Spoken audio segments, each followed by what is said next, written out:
3, 4.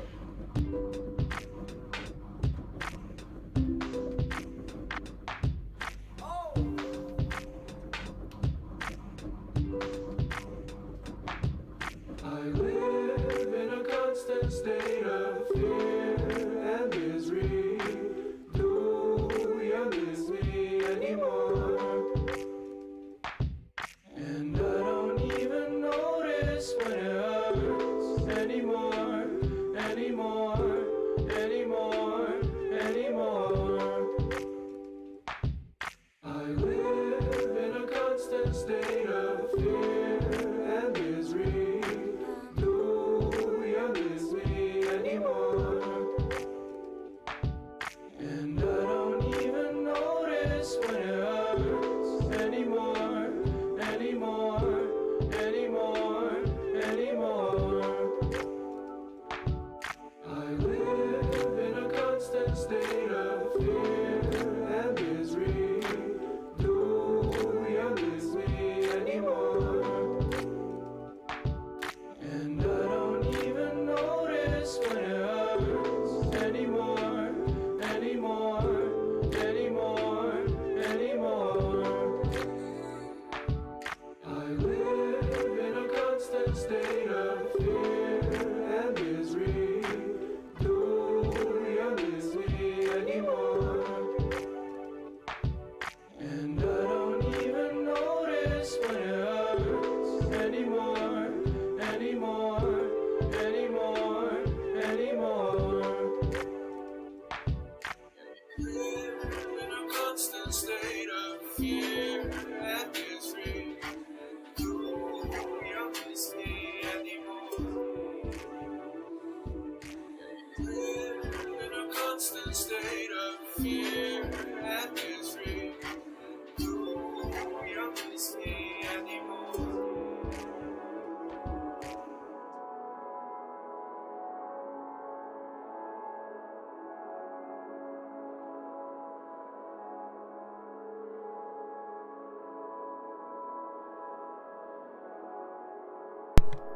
Hello, hello, hello, and welcome back, everyone.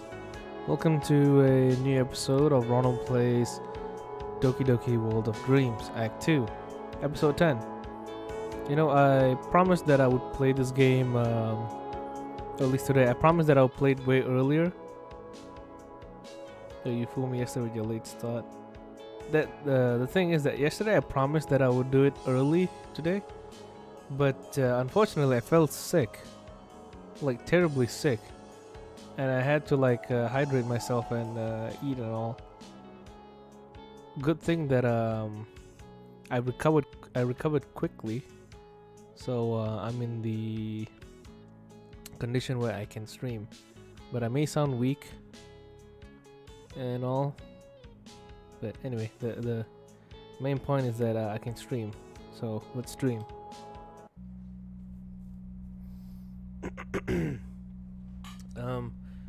I admit I'm not the biggest gamer out there, and I don't know anything about visual novels, to be honest. But do you guys think that she was deleted? Dun, dun, dun. Or should I go back a little bit more? Yeah, I should go back. The conversation just starts out of nowhere. Oh yeah.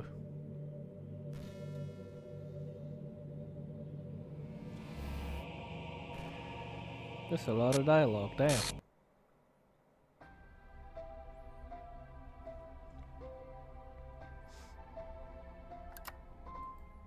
Is it here? I think it's here, right? Is it? Or do we go to school first?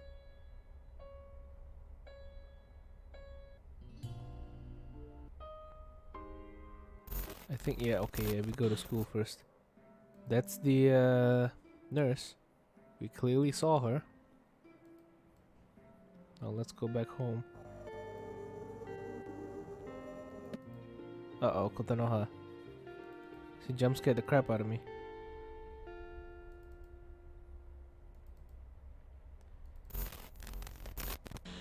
What did they say? What the hell does this mean? Scene BG class rain with dissolve scene full. That's the first time I've ever seen that appear. A shiver runs down my spine as I slowly turn to face everyone. Guys, does anyone remember anything until the lunch bell rang a few minutes ago? Of course Natsuki's face goes snow white. What the heck? Everyone else is beginning to realize what we're talking about. I don't remember anything. I just thought I spaced out because I was preoccupied. I did too, but I don't think that's the case. Pointing to the screen, I frowned. This must be code for a time skip. Natsuki finally gets a good look at the screen. I've seen that type of coding before. Wait, you have? Where? On VidTube. I was browsing there once and found myself watching some basic VN coding video.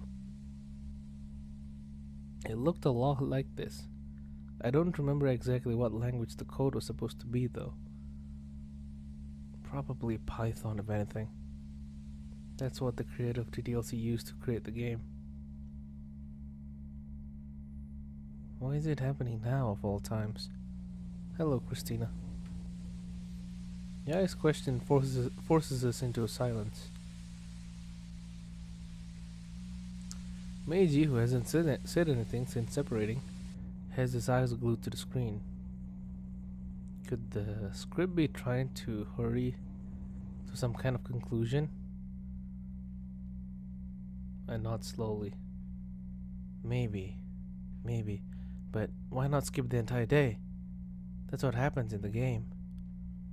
Sayuri, you mentioned that this is the first time seeing this type of coding, correct? Yes. Well, let's make sure of that. I open the search function and type in scene BG, since I assume that's the most that's the most universal code we might be able to find. I'm disappointed when only one answer pops out on the screen. The most recent instance of that particular set of variables. Okay, so no other times has it happened, but this has me concerned. Not only that, but the half-empty classes. Mine is over 75% gone, and no one seems to be batting an eye. I felt embarrassed after class, like I had to do something in front of the class, but I can't remember it. Why doesn't anyone care? Bro, just accept the skip in content. We don't need play-by-play. I think someone mentioned that the game is trying to rush the game, but the characters don't want to like make it worse by talking over it. The game tries to make things short, but unfortunately these guys don't shut up. They keep talking a lot. Hell, I even ran into some of my gang on the way here. No one seemed to notice that half the school is gone. I don't like this. I don't like this at all. I feel Monika's hand intertwined with mine. Looking down, I see her trembling a little, but she has a stalwart look on her face. It could be an act, but it helps me regardless. Hello, Apple. You said it earlier. Everything's gonna be fine, remember? The absolute trust in her eyes. It's enough to make my own tension increase by a little bit. I don't know if this is relevant or not, but I stopped by the nurse's office earlier. She apparently didn't come in. My heart stops. Repeat that, now. Mori, startled, clears her throat. The nurse apparently didn't come in? I was going to grab something for your throat, Meiji, but she wasn't there. Another teacher said she hadn't come in. Meiji reaches into his pockets and pulls out the handful of throat lozenges the nurse handed to us a mere hours earlier. That's impossible. I just saw her today. I went to get those so I could help soothe Meiji's throat. Everyone goes silent by this. First the quick passing of time, then the nurse disappearing when she apparently was just here. What the frick is going on? I admit that I'm not the biggest gamer out there, and I don't know anything about visual novels to be honest, but do you guys think that she was deleted?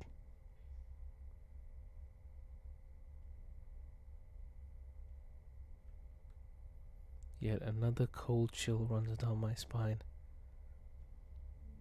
Shit. Meiji nods in agreement.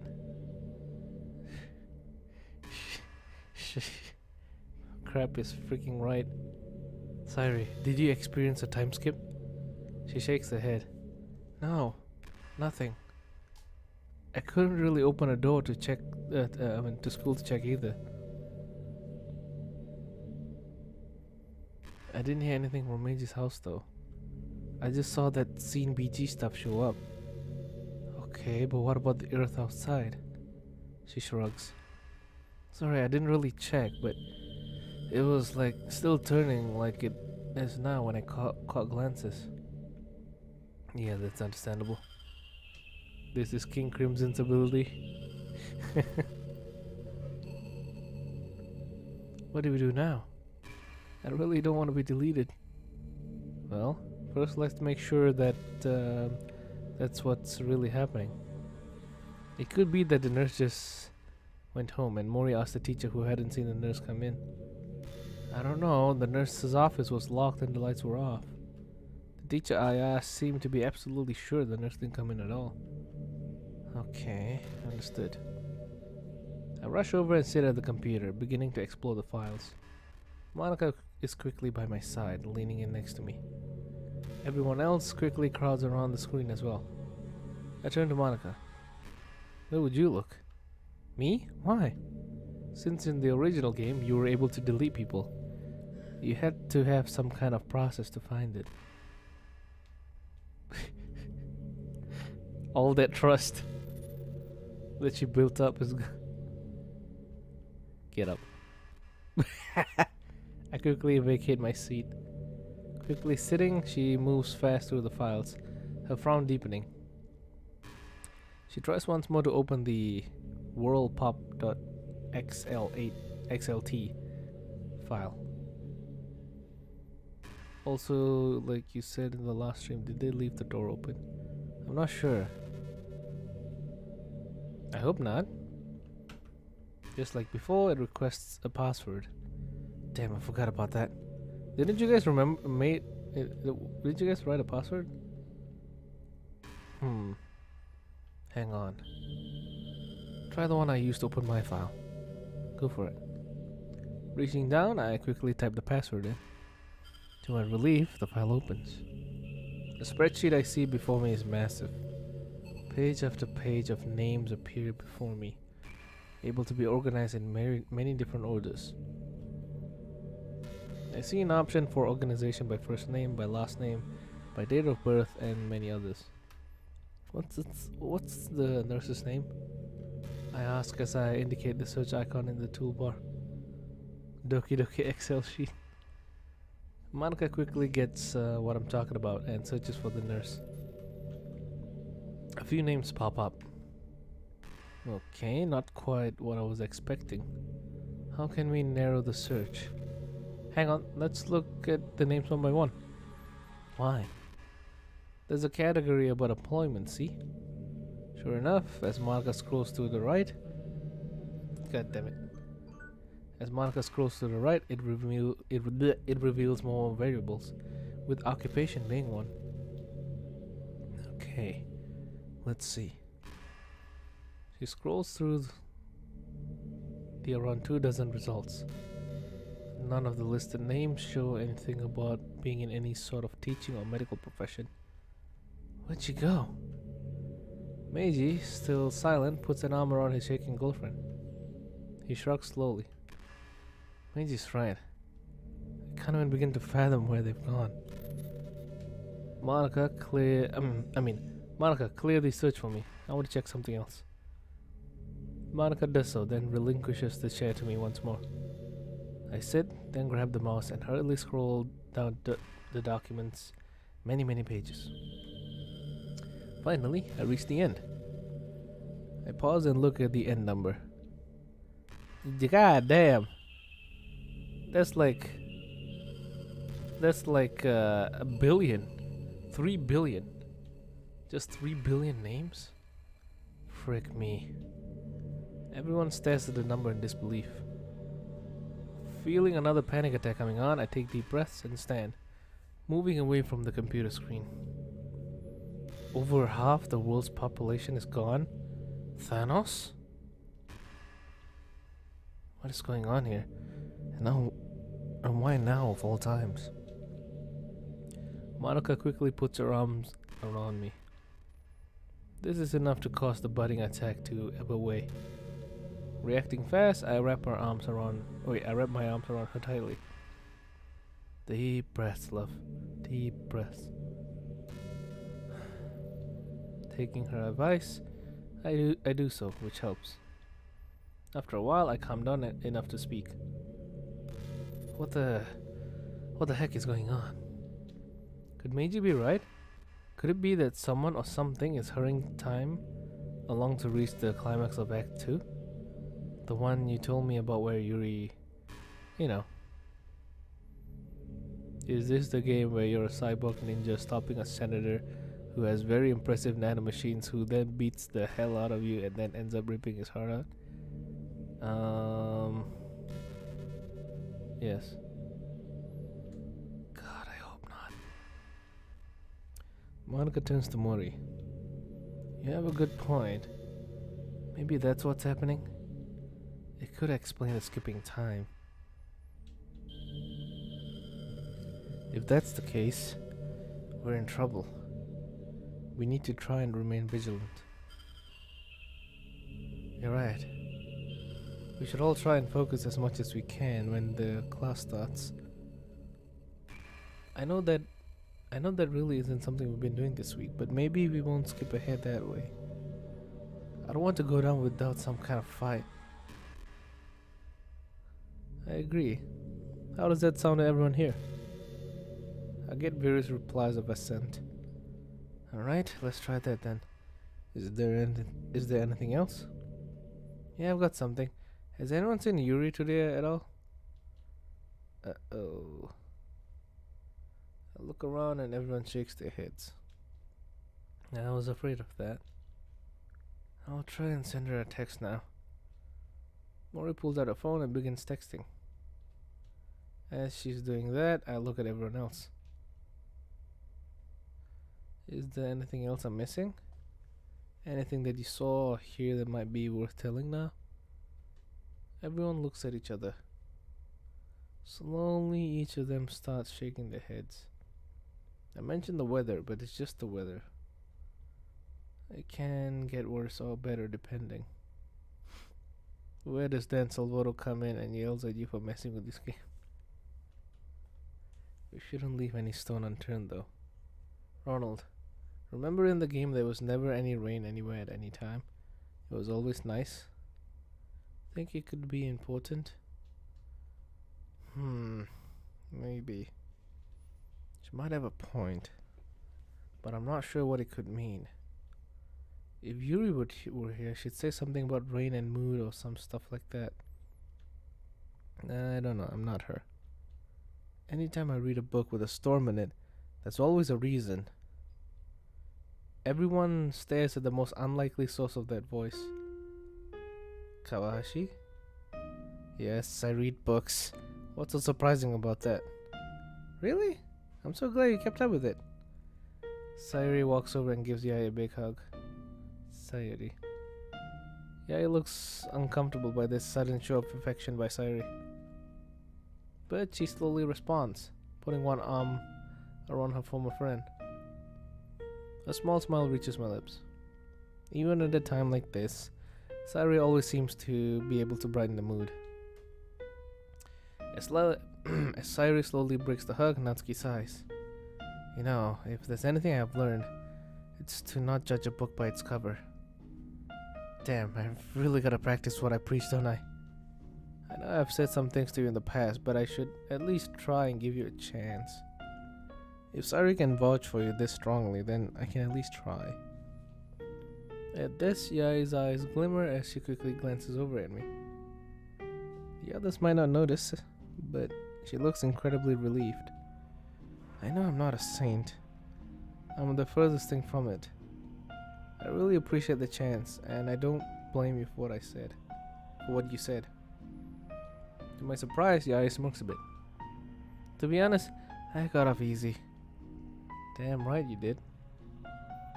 But I do appreciate the chance, honestly. You're still on very thin ice. Remember that. I understand. Thank you. Hello, Alex. Yai's eyes shine with a joy I've never seen from her before. I can't help but smile a bit more. I look at Yai and gently nod. But then the reality of the situation hits me again. I hate to have to break up this moment, but we're on the clock here. Yeah, you're right. My bad. It's not a problem at all, Natsuki. But getting back on track. What was it you were saying, Kawashi? You know you can call me Yaya, right? Her warm eyes turn to me, but she quickly cuts herself off. It's faster. I nod.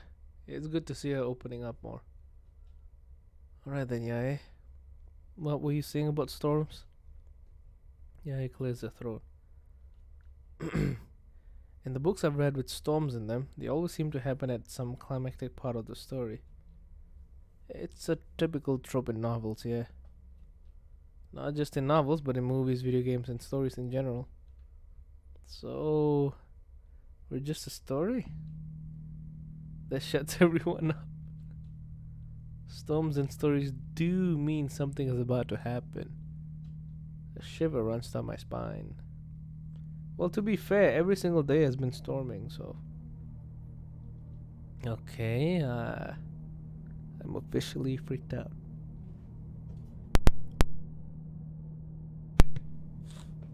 Half the world is missing, and instead they are apologizing to each other. Self-entitled pricks. You aren't the only one. We stand there in silence for a while, thinking. Okay, meta story elements aside, is there anything else we should be looking out for? Everyone considers this for a minute or two. Slowly, everyone shakes their heads. Understood. So, just try and focus on classwork this time around. Hopefully, no one experiences a time skip. Try not to focus on much else, like the weather or something like that, unless it's an emergency. Everyone nods in understanding. Unless there's anything else, we should start getting back to class. It's probably getting close to that time anyway. Kozoe pulls out her phone. We've got 15 more minutes. Alright, well, let's eat then. I'm sorry I didn't bring much, but don't apologize. I can manage. I've been doing so in this body for years, remember? I can handle it too. Sayuri, you have access to a kitchen. Her stomach grumbles in response.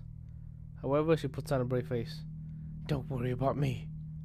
I smile sadly at the two. Well, I tried dividing things up evenly.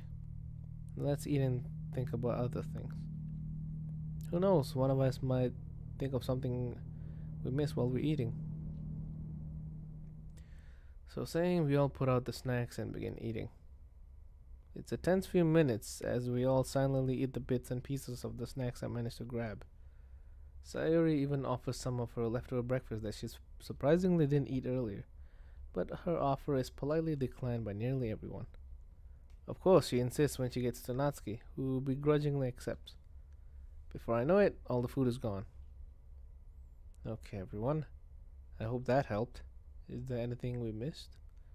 Anything you might have thought of while we were eating? An ad? I don't know whether I should say yay or not. I'm kind of tired. But if we're gonna get demonetized later anyway, that's how YouTube goes. Never try to be happy, you guys. That YouTube doesn't like that. No one responds. I sigh. Well, that was worth a shot.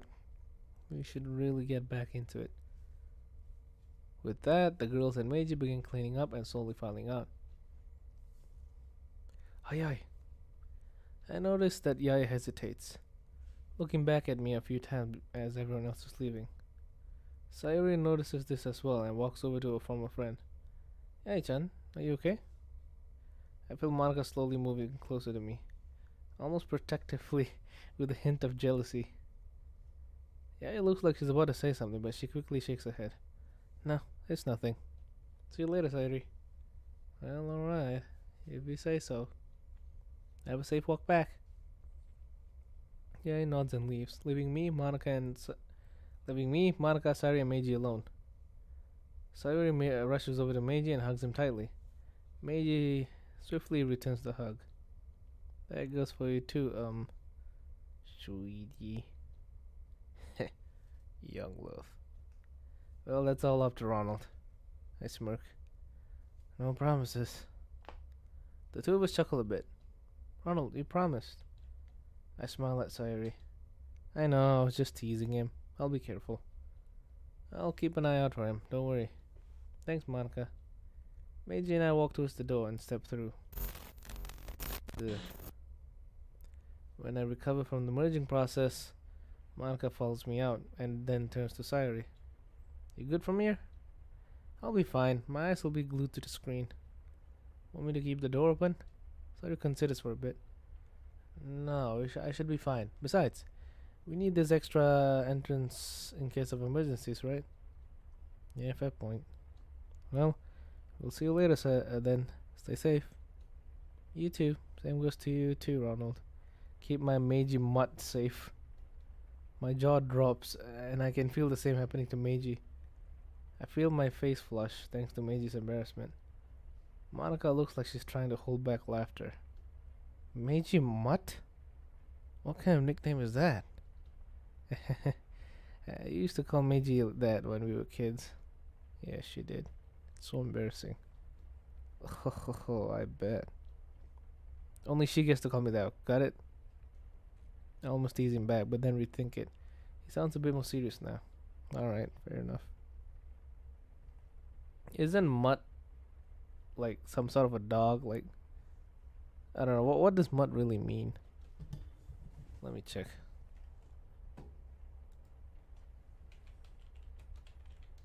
A dog, especially a mongrel, a stupid or incompetent person. I don't know if we'd have the willpower to keep going without these little moments. I'll have to thank Sayuri formula later. Well, we should get back to class. See you later. Sayuri waves as Monica closes the classroom door. It glitches back into its normal appearance. Okay. Ready to go back to class? We should go separately. I don't want to have to deal with any more rumors. Monica hesitates for a moment, but she nods. Alright, I'll head off first. She hugs me briefly, then leaves the old building. I wait for a few minutes, then head out as well. I reach the classroom with 6 minutes left. I look around and I'm relieved to see that it doesn't look like anyone else has disappeared. It's still eerie though, seeing the class half empty. I snap back into focus and slightly smack my cheeks. If I start losing focus, try and bring me out of it, please. Same with me, dude. I'll try. So saying, I grab a piece of pencil and paper and get ready for our next class. God damn it. I should turn off my alarms. Okay, they're all turned off.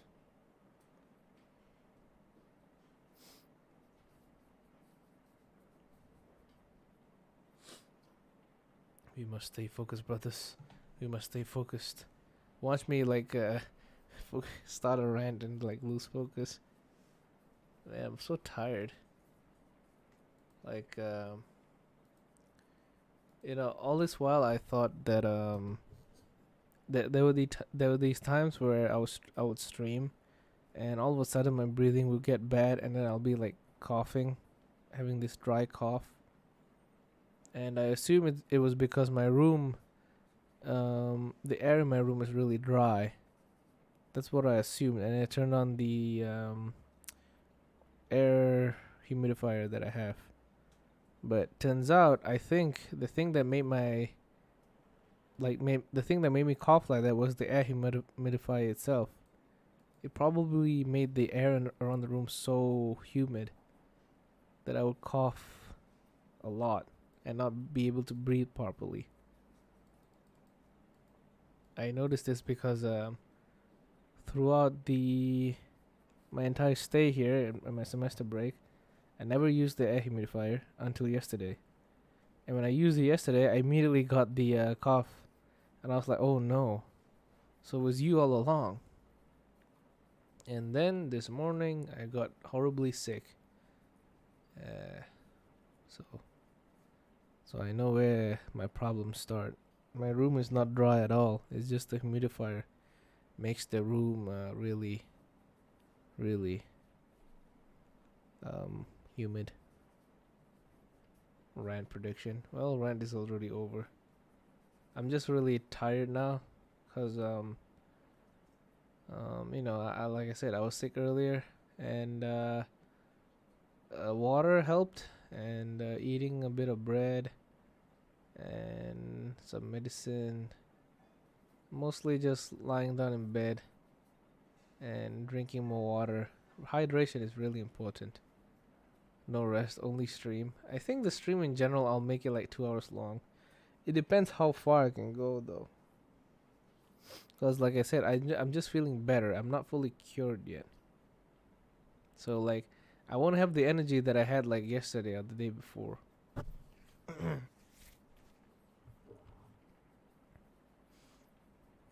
The teacher comes back in, and just as the bell rings, the class starts. Oh, it's happening. Oh, it's happening. Come on, focus. Focus. The day is over before I know it, but I at least remember most of it. There were times where I began to fade out, but Meiji soon snapped me back to it. I managed to do the same with him. It was hard to concentrate though, especially when the teacher droned on and on about boring topics, but I slipped into studious mode as best as I could. As I'm packing up, I turned back to Kozue. She's packing up too and catches my eye. You remember anything? She slowly nods. I tried concentrating, but I did lose track a few times. You? I managed somehow. Wonder how Mori did. We both look over at her. She's looking back at us. Smiling a bit, she gives us a thumbs up. I'll take that as a yes. But yes to what? Tracking the day or getting in contact with Yoshika? Good point. We should all meet up and figure that out. Let's go to the club room. I grab Meiji's phone and compose a text while Mori comes up. I managed to get a reply from Yuri. I look up suddenly. And she basically told me that she's fine. She's apparently taking care of some family affairs and couldn't come. She said to tell Monica that she's taking some time away from the club. After what she just went through, I'm not surprised she needs that. I'm sure Monica will agree. It's the way she said it that has me worried though. What do you mean? It was really formal, almost devoid of any emotion. Let me show you. Actually, let's all see it in the club room. Ah, good idea. I finished the group text, then closed Meiji's phone. Kozue, follow us. She nods and grabs her bags. The three of us are the first ones in the room. Kozue looks around the room. So, this is the literature club. Looks like any other room. What makes this room so special? Wait, let me guess. In the game, the same background is used? What was it? What was that? Did the music like distort itself?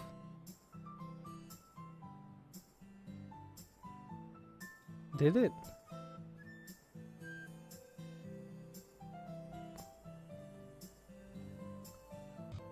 Oh, it's slowly distorting. Well, let me guess. In the game, the same background is used. Uh-oh. I shake my head. Actually, no. Here. The music is skipping. Oh, no. I head over to the teacher's desk and find the best approximation of the game background angle. The view of the club room was from this angle, but any other classroom scenes were from the very back, looking at the board. Oh, okay. The door slides open, revealing a panting Natsuki. Yaya is standing behind her. Sheesh. Even if my classroom was almost empty, I couldn't get away. Damn, teacher wanted to talk about my presentation. Not concentrating enough my ass. She walks in and collapses into a desk chair, sighing heavily. Yaya slowly steps inside, looking around. So, this is the club room. Kozue frowns at this. Well, no, shut your bitch ass up. You're being so mean at her for no reason. God damn. I'm getting sick and tired of that. Like, come on, man. She's just trying to live now. Damn, you're being worse than her. Yeah, you're being way worse than Yaya right now. Come on.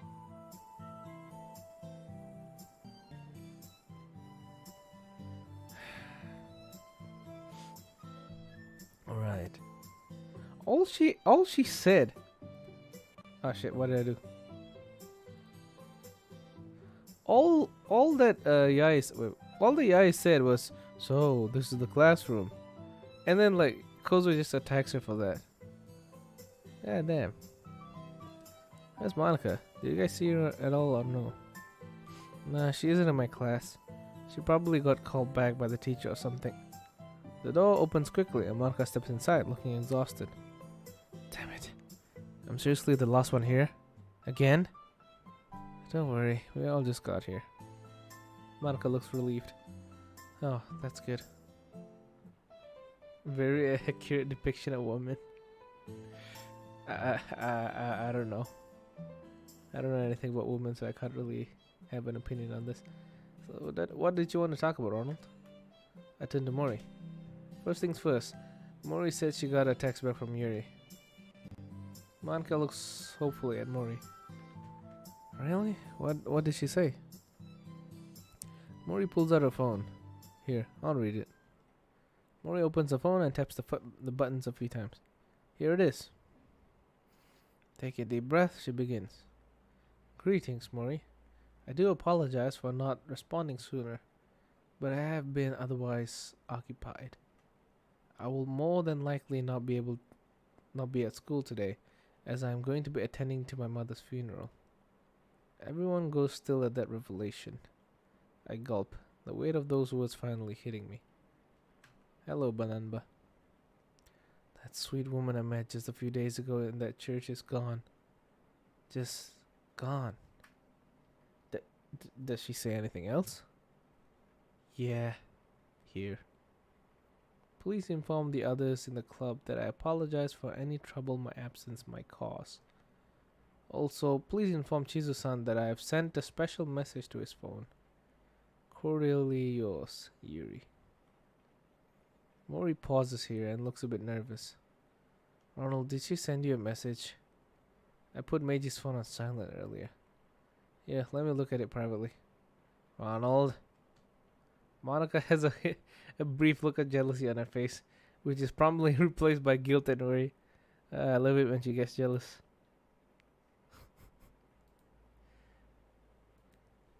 Despite her mental state, I still think we should respect her privacy, don't you? You have a point. I'm just really worried, you know. I think it's safe to assume that we all are press. Monica smiles a bit at Natsuki's words. Right. Yeah. I know. I take up Meiji's phone. Lo and behold, there's an unread message from an unknown number. The same one that those damn pictures came from. Frowning, I open it up, wondering how in the world Yuri got Meiji's number in the first place. Dearest Meiji, your poem has helped keep me afloat in the newest crisis. My love for you has only grown despite outside interference from other lesser women. I apologize for not being there to give you my thanks in person, but I will be able to do so very soon. I intend to show you just how well we fit together and how perfect we are for each other. I will show all those other temptresses that I can make you feel things they just can't. They won't be able to make you feel as good as I can. Not even that whore, Kawahashi. I will show you an endless time of pleasure. With everlasting love, Yuri. P.S. Have a preview of what you will receive in the future, dearest. Not wanting to, but knowing I have to, I scroll down. I feel my blood run cold at the image meant for Meiji. It's a full-on, oh no, photograph of Yuri standing in front of a mirror. Oh no. Her eyes are wide with a nearly psychotic look, her teeth showing in an equally insane smile. She's not even being subtle, showing everything off.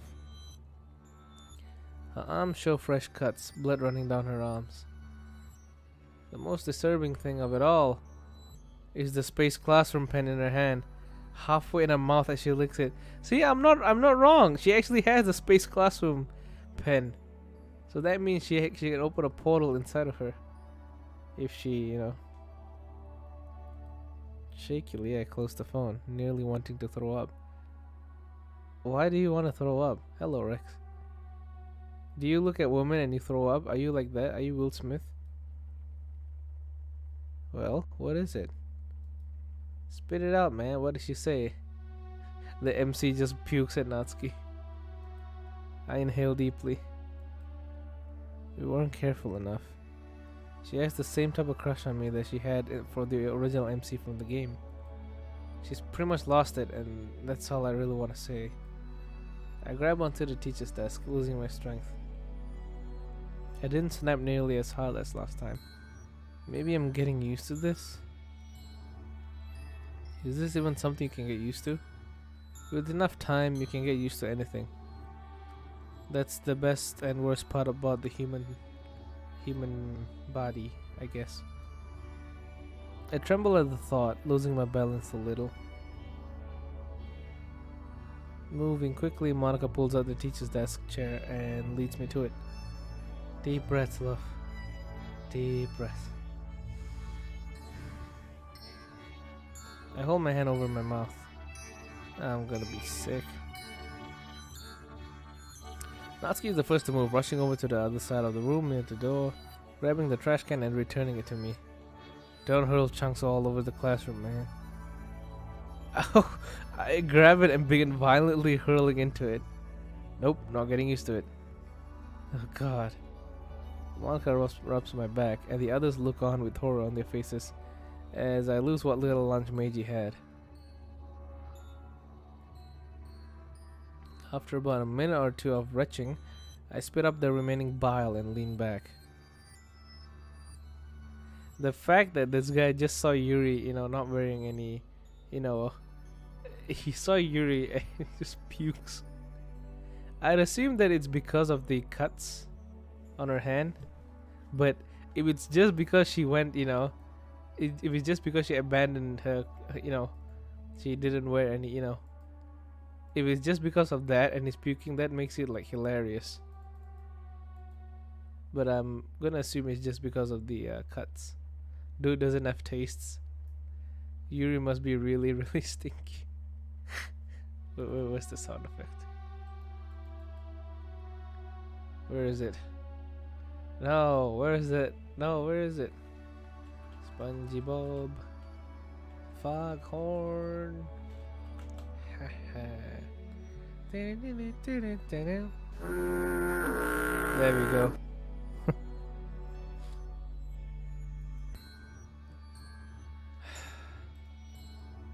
Someone puts a bottle of water in my hand. I rinse the remaining vomit out of my mouth before downing as much water as I can. To be fair, I'd be a bit disgusted seeing the fresh cuts too. Personally, whenever I see like real life gore or blood, like not the ones in movies, but like IRL stuff, my entire like skin feels a bit like sensitive. I don't know how to exactly I don't know how to put it, but yeah, my skin gets sensitive. Like I feel like it hurts a bit. Get this weird feeling when I see IRL blood. But I don't get disgusted. I don't, like want to vomit, I guess. Unless I see like messed up gore, which is like stuff that I can't mention on the stream. MC replies, I like your cut, G. I like your cuts, G. Also, Eric, hello. The mixed emotions still mostly discussed though, since either Opa or anything else. Uric. Man, you guys need to write better. Sometimes I don't get what you guys are writing. Someone else puts a damp cloth on my forehead, easing my remaining nausea. When my eyes stop watering, I look around. Jesus Christ. All the girls, even Yaya, are looking at me with concerned expressions. Does anyone have a mint I can have? Yaya is the first one to move, opening her purse and handing me a small white stick of gum. It's spearmint flavor. Will it be okay? That's perfect. Thanks, Yaya. I take it and shove it in my mouth, chewing eagerly as the spearmint flavor begins washing over me. Was it that bad? Whatever she sent you? And not weakly. I don't think you want to see it, trust me. Hey man, I think like, even though Yuri like, has the fresh wounds and all, I think that her body itself would like, what's the word for it? Her body would like overshadow the cuts. Cause out of all of the dokis we know, Yuri has the best posture. Anyway, let's not dwell into this topic. This brings silence to everyone. Mori then steps forward and takes the garbage can. I'll empty this out. I'll be back. Saying so, she reaches out, garbage can in hand. By this time, Monica has pulled the student desk chair over next to me and is still rubbing my back as well as holding the the cloth in place. Real big posture, but I think Yai has the biggest one, but she's not a real character, so not a canon character, I mean. Jaw drops comically. Awooga, awooga. That kind of posture, yes. Because if you compare, she's showing her entire figure, right? Only her arms have the cuts, so you just ignore the arms. Look at everywhere else. Like, is MC that sensitive to puke that much just at looking at cuts? This guy is so.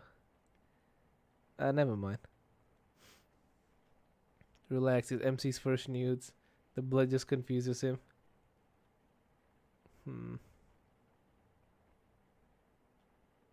Yeah, his two personalities are very nice, but they're too much for my taste.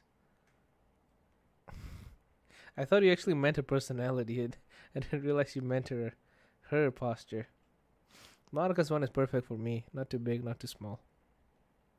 By this time, Monica has pulled the student desk chair over next to me and is still rubbing my back as well as holding the cloth in place.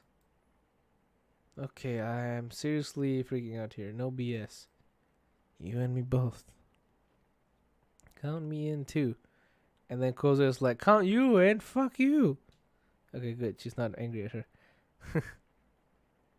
You'll probably be freaking out more if you actually played the game and seen what I saw. Man.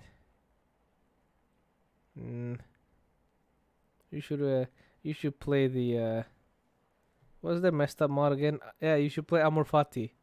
See how much you puke then.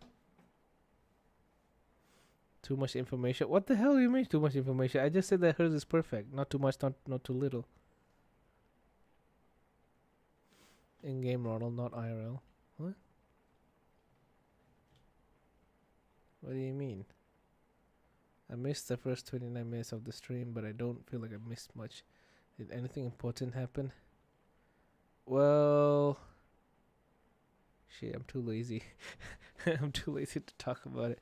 But they were talking about how like there was this time skip, and they all realized that they just couldn't focus. They didn't remember what happened during the time skip, and they were like, "Could this be the game, messing with the time and all?" First, very first thing in the morning, but then turns out she disappeared, and then Kozu's like, "Did she get deleted?" And that's when we checked the files and all this stuff.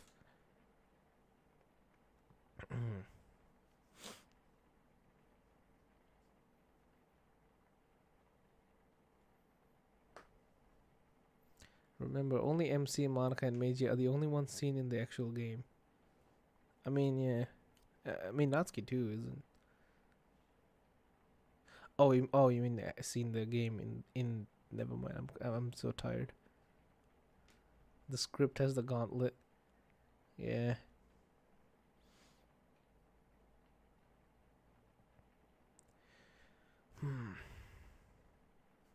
Alright, let's continue. Silence once more. Man, fuck this shit. I'm gonna improve the silence.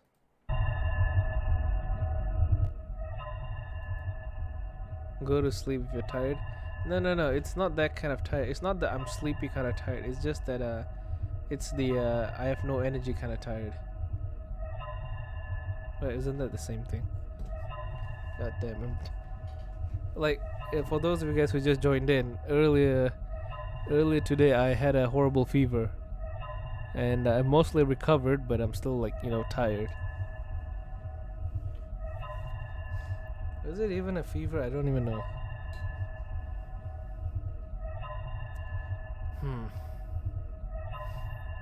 Yeah, Mao Yuri's clothes got snapped.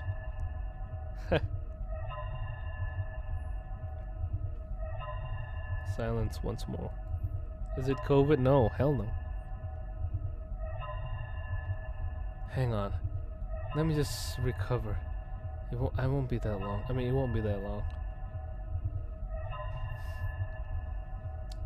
The others take seats and look down. Faces nearly blank. Just as I'm starting to feel better, Mori returns with the empty can. Guys, bad news. I just saw Kotonoha. She was walking around school with that same group of people from yesterday. Oh boy. We need a different kind of ambience for that.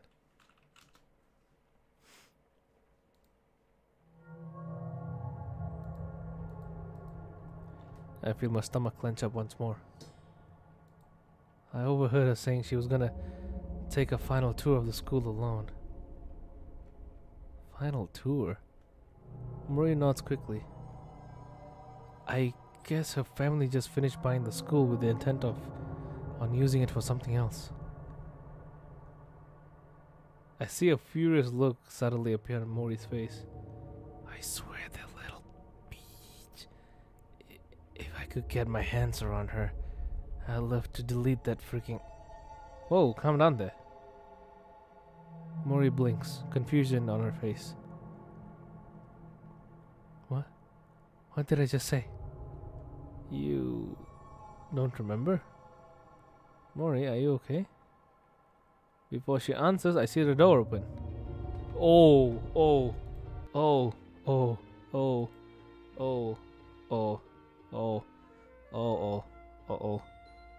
Oh yeah? I was not expecting to see... I was not expecting there to be people up here. Kotonoha pokes her head in. Man, it's kind of sad. I really like Kotonoha.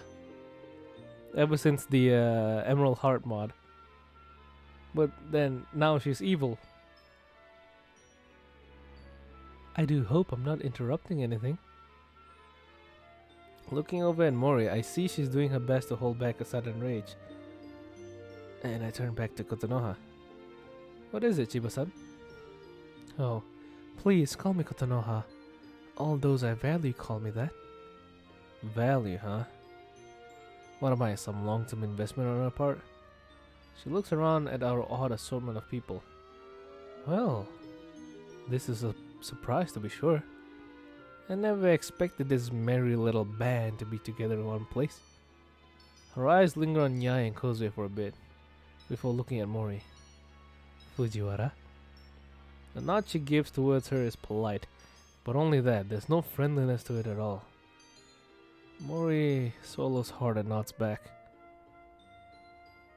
I probably asked this before, but do you like her original sprite or the brown-haired version? I think the grey hair gives her charm. Also, because I'm a sucker for grey and silver hair, so I think I prefer the old version. But god damn it! What she could have been, man. If only the Emerald Heart mod was like, you know, made by a normal person and not, you know what. Like, couldn't anyone else like take over the project or something? God damn it. Mori swallows hard and nods back. Act 2 Kotonoha is just genuinely scary and unsettling, so the FNAF 1 ambience fits her. I mean, she did like jump scare me without even using a jump scare. She was so like, you know, eerie.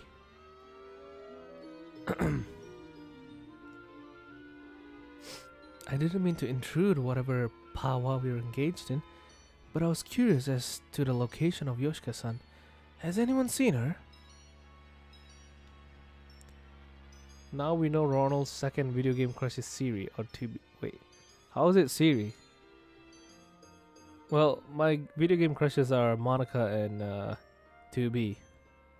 Yeah, easily those two. 2B because she's extremely attractive in my eyes. In anyone's eyes. Monica because, well, Monica goes deeper. It's like this entire meme. Where is it? I posted it in my server. It's like this meme. You guys can't see it yet. There we go. Hideo Kojima explaining Quiet's outfit. Long story. Yoko Taro explaining 2B's outfit. I just really like girls. Same thing for me. This is the reason why I like Monica, all this. Then for 2B, she's just hot. But then again, I just like 2B because she's attractive. But then 2B is in you know, she's supposed to be with 9S, so I don't really go hard on that gaming crush. Serious white hair. Oh, that's what you meant.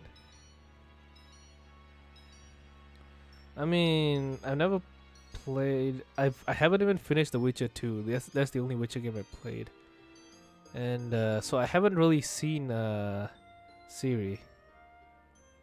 So, but I do like silver hair. I'm kind of jealous. I wish I had silver hair, not gray hair, by the way. Silver. Like if I could like, you know, like get isekai or whatever, go into a video game world or something, I would make my hair silver. Silver or like bluish. No, silver. It's kind of sad. Back in the day, right? I always wanted blue hair. There's this one anime character called Grimjo. It's from Bleach. This character. He was so badass. And he had blue hair, right? And I really, really liked the guy. But this is way before all the LGBT stuff and all the, you know, those weird people. This is way before that. So I really wanted blue hair. But then all the LGBT, all that weird people stuff happened. And now I'm like, I don't want that blue hair. Bro wants Ultra Instinct. Isn't Ultra Instinct white? And then there's this other character called he's another character. It's called Hitsugaya Toshiro. He has white hair, but it's kind of silver. Silver hair in general looks cool. I mean, Kakashi has silver hair. But then you look up silver hair in real life, it's just like blonde. Like you have the white with a little bit of black. That's silver apparently. It doesn't really look good on people, like humans. It only looks good on like anime characters or video game characters.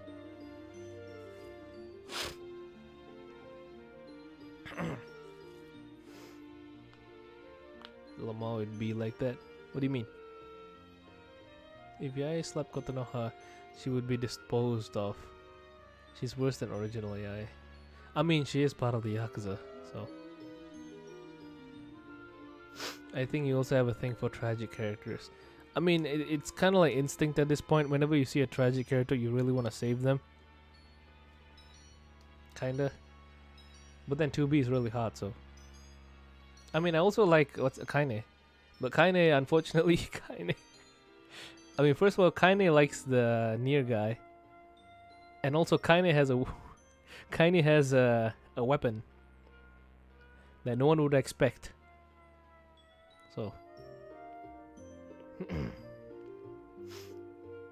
silver hair is not something that looks good IRL. I know, it's kind of sad. Silver hair would just make you look old. That's gray. If you watch Game of Thrones, nope. My anime crushes are Asuka Langley, Soryu, and Rias Grammar. I know Rias. I don't know if the Asuka you mean is like from Evangelion or not. Apparently the characters refer it as silver. Kaine. I mean, are you saying Kanye because I called her Kanye that one time? Colored hair has become more than just a fashion. I can see people avoiding it. Yeah, kind of sad. Back in the day, Markiplier had the red hair, Jacksepticeye had the green hair, PewDiePie, I don't remember. If you put a cat in a jar next to a train track, what? Yeah, Apple, that's some weird stuff you're talking about. Alright. She's not here right now. She took the day off. Did she? That's unlike her. Does it have to do something with the mother? Silence is all that greets her for a few seconds. A few seconds too long. She hasn't told us yet. She could be sick for all we know. I try to cover it up, but Kotonoha seems to see right through me. Of course, of course. Well, if you'll excuse me, I have a phone call to make. She steps out, shutting the door behind her. I look around at everyone, and see them in several states of shock and anger. This new Kotonoha is more callous than the old one.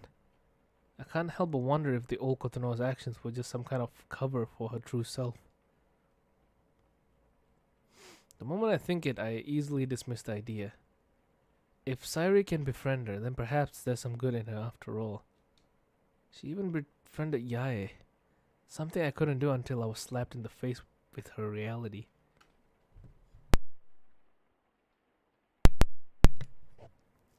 I look over at where Yae was, but she's gone. Looking around, I see her poking her head out of the door. Natsuki's below her, looking out as well. At the other end of the room, the rest are looking out of the door down the hall. Curious, I walk over and stand next to Yae, looking out. I see Kotonoha outside, phone to her ear. She's leaning against the wall, looking out the window at the rain-soaked courtyard. Hello, father. It's me. Oh, nothing too major. I just wanted to inform you that my English tutor won't be available anymore. Yes, father, but I'm working on finding a new one as we speak. Someone at school speaks it fluently. Well, she was getting old anyway, and her lessons were becoming repetitive. Oh, I'll make sure he's the one. We have our ways, remember? The apartment? Feel free to start evicting her at your leisure. Oi! She won't be a problem anymore. Oh hell no, god damn, Yuri's gonna be homeless now. The fact that she can say this with such an innocent smile makes me really want to smack that ass. I mean, thank you, father. I burst the door open and storm out. No! No. Not now. Oh, come on. Ah, man. This guy ruins everything with his anger. She looks at me with a truly dark and smug smile. How freaking cold and vicious can a teenager be? Oh, don't worry. I'm sure we'll get along just fine. She then gives me a look that confuses me beyond reason. She looks like Yaya when she used to manipulate people. What the frick? She's kicking Yuri out to the streets and replacing our mom with me? She salutes her father and hangs up the phone. She then looks at me, completely dismissing the girls, and says these words in British English. The king has died. Whoa. She then approaches me, her freaking smug smile splattered across her face. Her voice lowers to an alluring whisper. Long live the king. I can feel my anger threatening to boil over. Before I can punch this evil woman, someone behind me throws the door open so hard it pushes me and Kotonoha back. Chiba! Kotonoha, who just finished putting her phone in her pocket, turns back to face the voice. Oh, what is it, Kawahashi? Do you have another message for me from your uncle? I feel my hands ball into tight fists. This biatch knows exactly what Yaya has suffered through. Can't imagine how pissed Yaya must be if I'm this angry. Yaya reacts immediately. She walks up to her.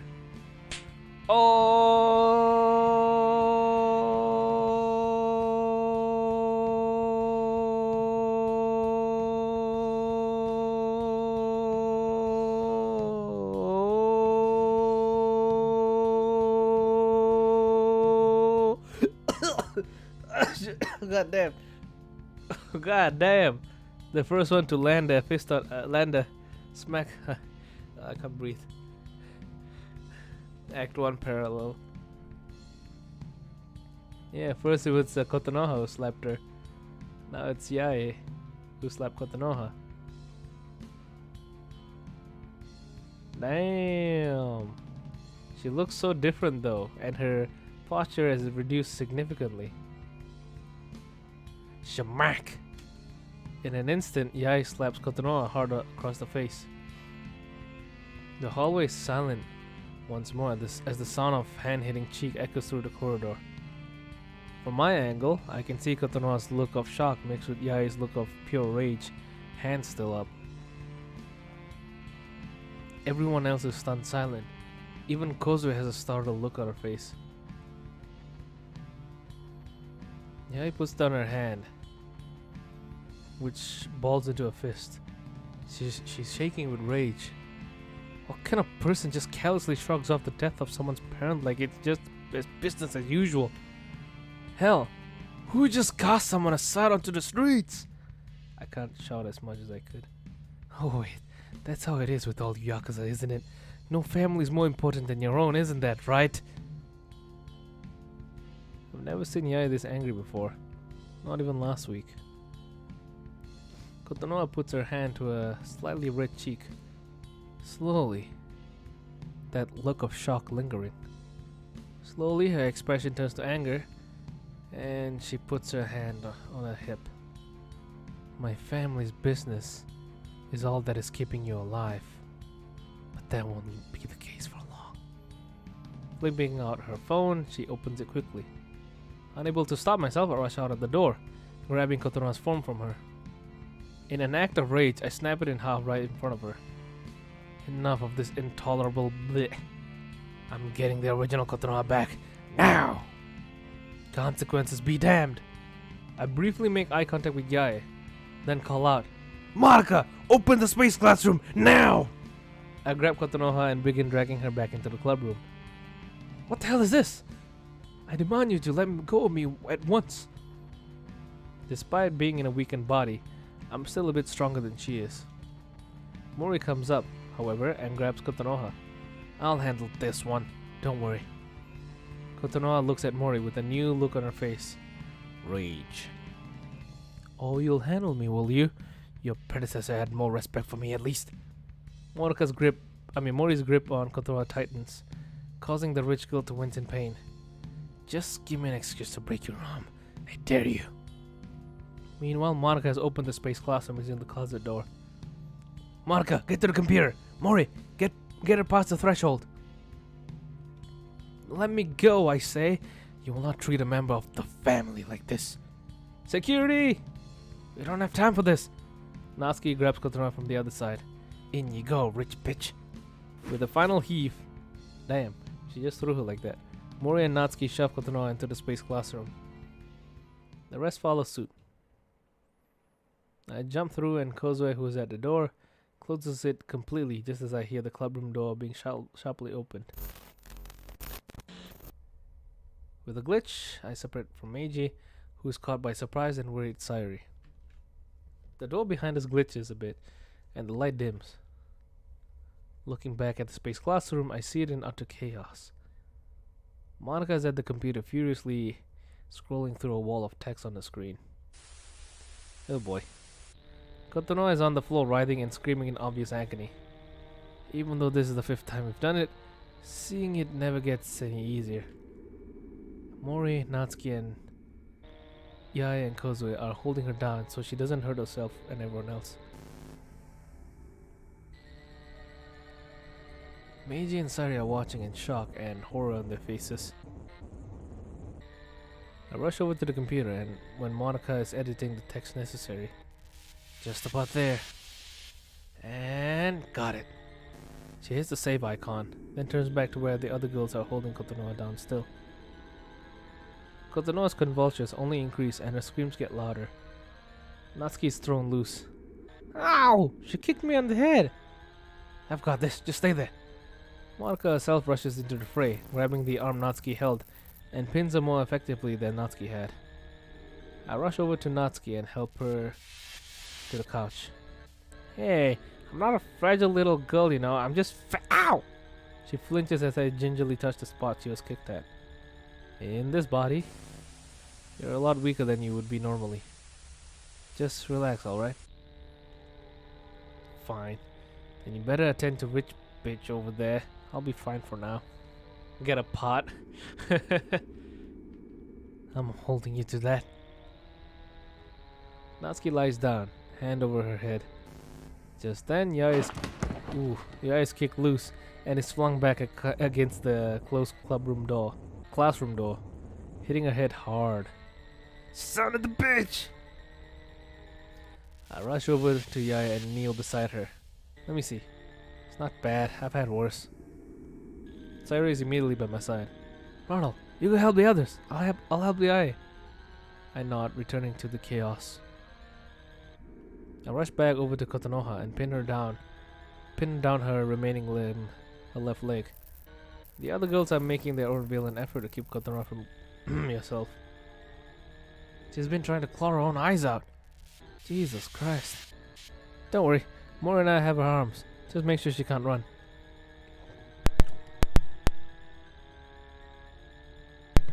I nod and keep her leg pinned. Koko-chan, hang in there. Don't give in. Keep her safe, everyone. Trying. She's surprisingly strong. Has to be the adrenaline. Last time this took a while, so hold on. Thank you, President Obvious. Not the time, Mori. Frick, sorry. It's fine. Kotonoha's arm grabs Monica's collar and pulls her close. All motion stops suddenly. Her eyes are wide with a wild look in them. It sees all. It knows all. What the hell is happening?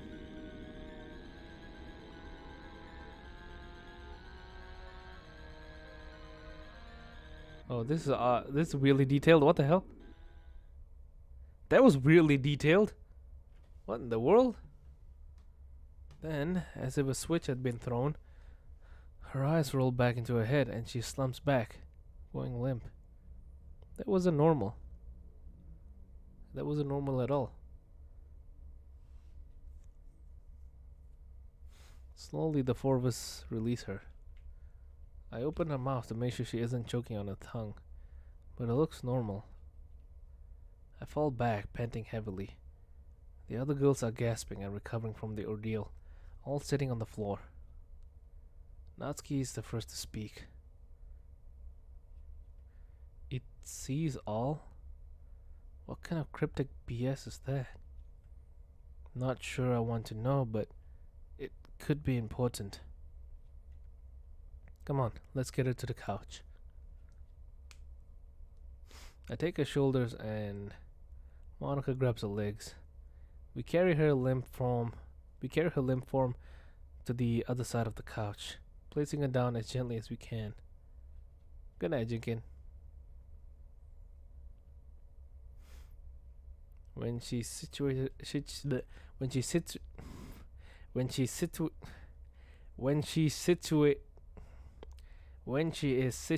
comfortably, I sit on the floor, leaning back against the couch. Monica immediately joins me. We remain like that for a while, slowly recovering. Leaning back, I close my eyes. With a brief respite, I try and think about Kotono's reactions, and as I do so, I look back at the reactions of everyone else. Monika's and Meiji's reactions didn't seem as intense, but when we tried this with Mori and Yae, their reactions were very violent. Hell, Mori tried to give herself a lobotomy, and Yae tried to disfigure herself. At the time, I just assumed it was because of the double memory dump into their heads, but then there's Natsuki's reaction.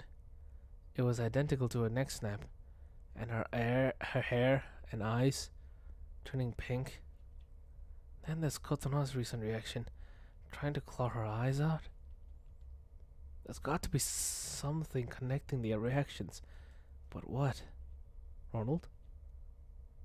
I look over and see a concerned-looking Monica looking back at me. Your eyebrows are furled. Are you okay? I instinctively touch my forehead, then push my eyebrows apart. Just trying to think about something. No? Tell us. Maybe we can help. Well, it's just that I'm trying to figure out how your reactions to remembering both timelines could be connected. How did I react? I can't remember at all. Same. Me too. I have a hypothesis. No, let's call it a hunch. Yeah, go on then. What is it? I quickly summarize my hunch, much to the horror of all three girls. Natsuki's hand immediately goes to her neck. Mori pulls out a pen from her pocket in horror and throws it away. And Yae puts her head in her hands. When weren't we affected? Me and Monica. I mean, you were still, but I know what you mean. And why wasn't I affected at all? I just walked in. Everyone looks at me, but all I can do is shake my head, rubbing my temples. I don't know. I'm so burned out that I can't think much about that kind of thing right now. I hear a groan from Kotonoha. I only have enough energy to deal with this one. With some effort and immediate help from Monica, I get to my feet. Kotonoha opens her eyes as I approach. What happened? She sees me walking up and blinks in confusion. Hello sir, may I help you with something? Before I can answer, she winces and holds her head in pain. Ow! What the hell? Easy now. Take deep breaths. I say this in both English and Japanese. To her credit, she does as I say, breathing in and out as I kneel next to her. Sayuri is also immediately by her side as well. We only know Mori's case because she's two people, but not sure about Yae and Koko. That'll be explained in Act 3, I guess. In the next act, next mod. Sayuri is also immediately by her side as well. Kotonoha sees her and looks even more confused. Sayuri? What? Shh, Koko-chan. Give it a moment. She looks around in even further confusion. What's going on? Why is everyone here? Also, yay, we got Koko back. Yay. Wait, actually, I didn't read. Hang on, did she forget what was going on just now? Jiba-san, what's the last thing you remember? Her brows furl in confusion. Let me think. I think it was... Oh god. I was. Did I really say that? Her eyes lock with Mori, who has a frown on her face as well. Kotonoha goes pale. Oh god. Oh frick. She begins hyperventilating. Immediately, Sairi wraps her arms around the now trembling rich girl. She turns to me with a small glare. I've got this. Nodding, I stand back away as Sairi helps Kotonoha get through her more current freakout. I walk over to Mori and stand next to her. You okay? Mori looks at me, then at Kotonoha. She exhales slowly. I don't know, to be honest. I've got 3 years of good memories with her as one of my closest friends, but at the same time, I have another 3 of the 2 as being enemies. She goes silent as we watch Kotonoha crying now, muttering something incomprehensible. Which person am I looking at now? Is this the girl who wants to distance herself from her family, or the one who uses her money for her own selfish pleasure? Your friend is back, Fujiwara-san. Yai's sudden words startled me and Mori. I turned to her, confused. How do you know? Trust me, I can just tell. Call it personal experience. She points to Kotonoha briefly. Those aren't crocodile tears. It's 9 versus 1. Now, I'm surely they can handle Yuri. Too bad Yuri has a knife. Mori looks back at Kotonoha, who is still sobbing into Sairi's chest while she strokes her back, talking softly to her friend. She looks exactly like Yai did on Wednesday morning. Yeah, I agree. Kawahashi's right. Yai looks in surprise at her former friend. Did he just? Don't get used to it, I'm still mad at you. Right. I excuse myself and go sit next to Monica, who's taken a seat on the couch next to Natsuki and Meiji. The looks on their own faces aren't much happier as they watch Kotonoha's breakdown. I put an arm around Monica, who immediately leans against my shoulder, turning away from the breakdown. You think she's gonna be okay? I sigh. Are any of us really okay right now? We just brought someone new into our cone of silence. Fair point. Oh, come on, Ronald. You know what you meant. I know. The script is trying to stop Ronald from playing the game. It makes him forget how to talk. This is so immersive. You mean read? Yaya and Kozue seem to think this is the old Kotonoha. Good. I wasn't a fan of the new one. Understatement of the year. I kiss Monica's forehead as she snuggles closer to me. This might take a while. The others eventually sit and either watch Kotonoha with slight concern or look down at the floor. 10 minutes passed. 20.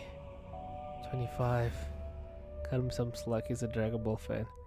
Meh. Fuck you. Holy cow, they became small.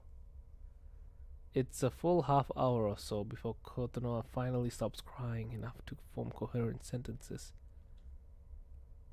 With help from Sairi, she stands up and brushes her uniform off. Just then, she sees the view outside the window. I wince in anticipation of a second freak-out, but to her credit, she seems to take it better than most. That makes as much sense as anything I'm feeling right now. Meiji immediately vacates his spot so Kotonoha can sit in relative comfort.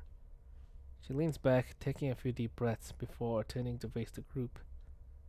I have several questions. We'll do our best to answer them. Sairi gives her a reassuring smile. But before we answer them, there's something you should really know. Her focus on me is like a laser, intense and singular. I see. The first one being some introductions. My name is Ronald McOnePunch. Last name is McOnePunch.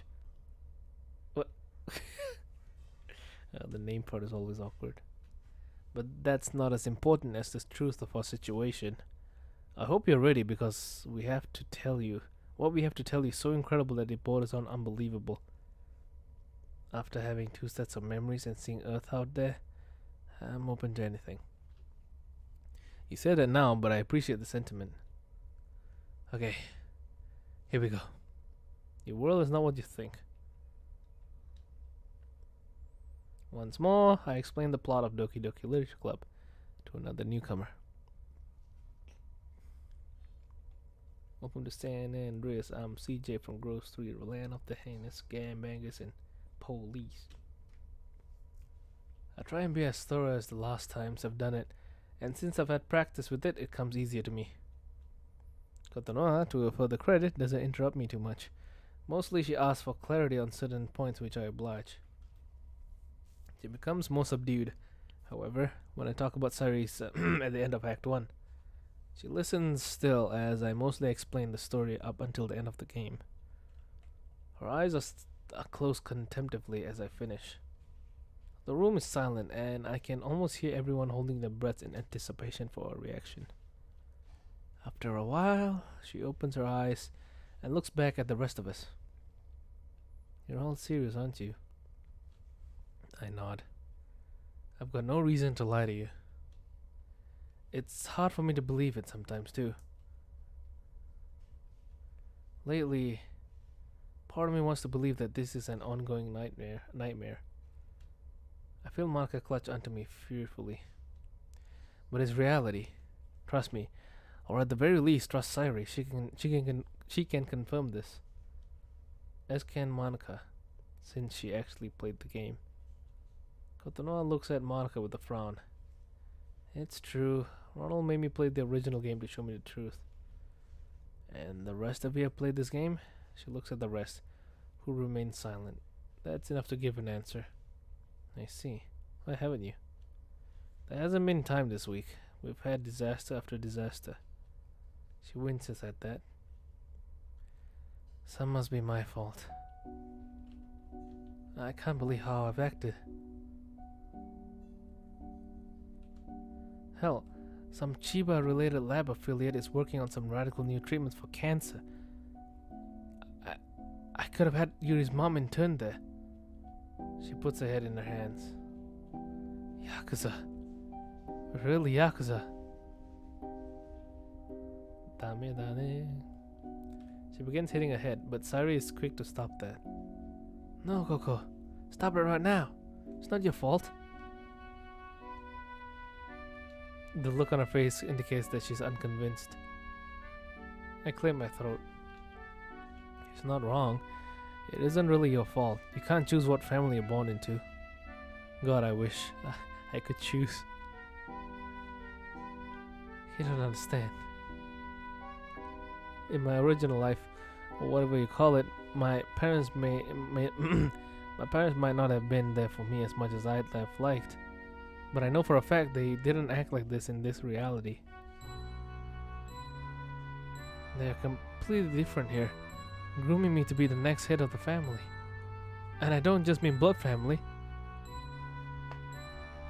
I look around at everyone else, and my eyes linger on Mori. She looks back at me, a frown on her face. My eyes dart to Kotonoha, then back at her.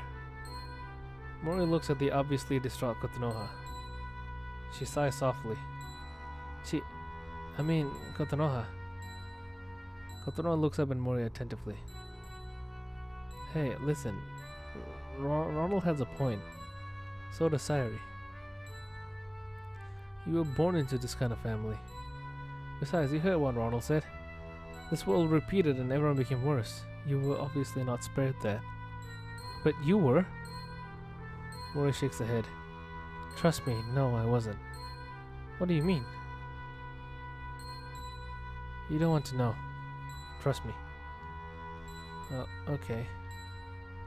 I take a deep breath in the ensuing awkward silence, but it's Meiji who beats me to it.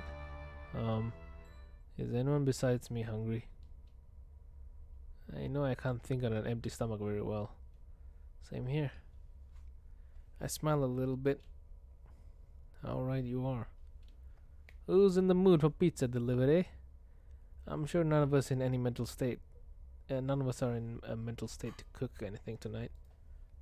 How, what a weird curveball. That pizza came out of nowhere. And hey, we don't even have to walk home from school today. I'll make the order. What should we get? I consider, then decide on 2 pepperoni and 1 cheese pizza. I relay this to Monica, who heads out the other door into Meiji's house to order. After that, everyone else ever moves to start winding down the day. Mori takes this opportunity to head into the space classroom's dining room. From beyond, I hear the clatter of plates. Kozue also excuses herself into the kitchen as well. Yaya heads into the Chizu's shower room for another bath. Kotonoha sits where she is, avoiding the view out of the window. Sayuri, sitting next to her, puts her arm around a friend. Meiji leans back and closes his eyes, resting. Natsuki moves closer to me and lowers her voice. So, smart guy, what now? Honestly, you got me. Act 2 ends on this day in the original game, but then instead of time moving forward fast, I freeze, eyes widening. Natsuki nudges me. Earth to space cadet? What is it? Hang on. Let me wrap my head around this new idea. Natsuki waits impatiently as I formulate my sudden new idea into words.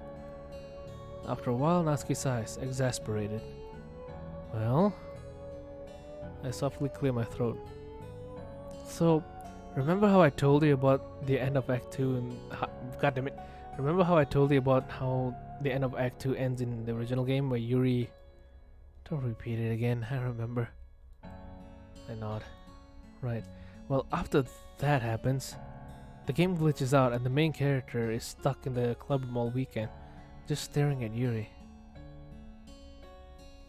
Natsuki's expression shifts to one of horror at my words. Right.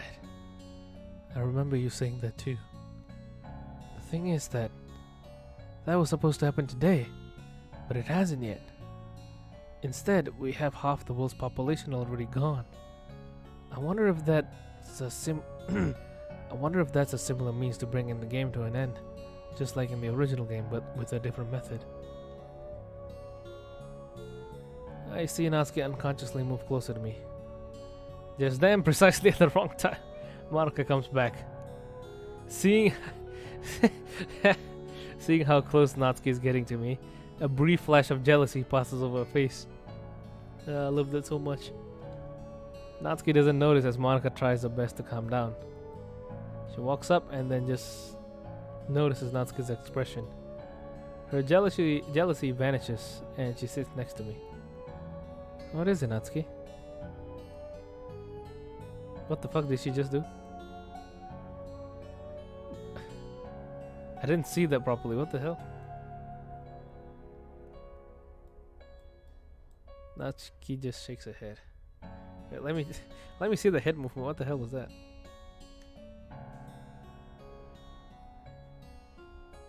Okay. That was a weird shake. It's cute. Well, it's cute for now.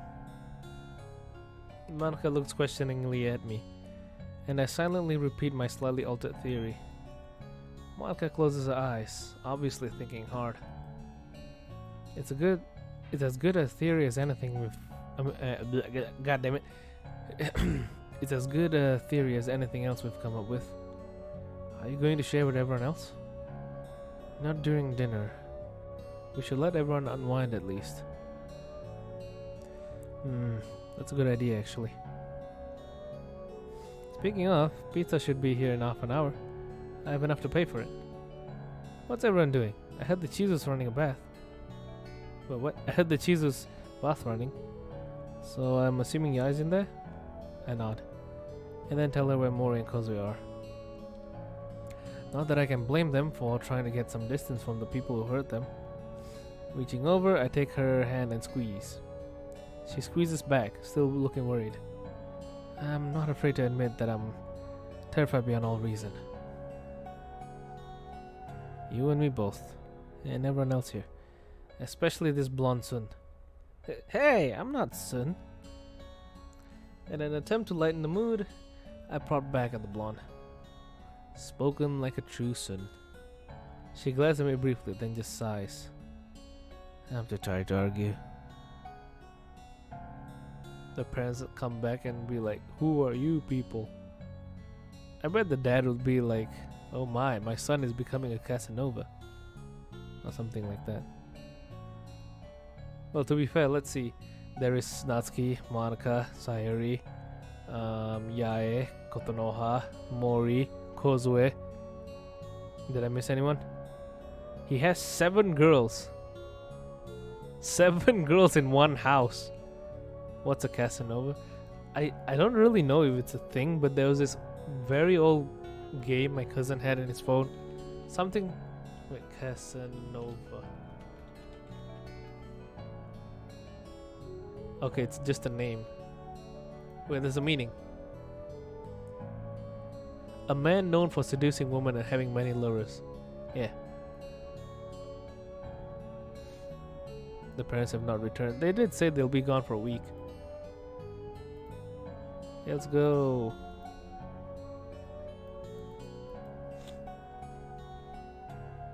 Well, how much more until the day ends? Does something major happen, or do we just eat and sleep?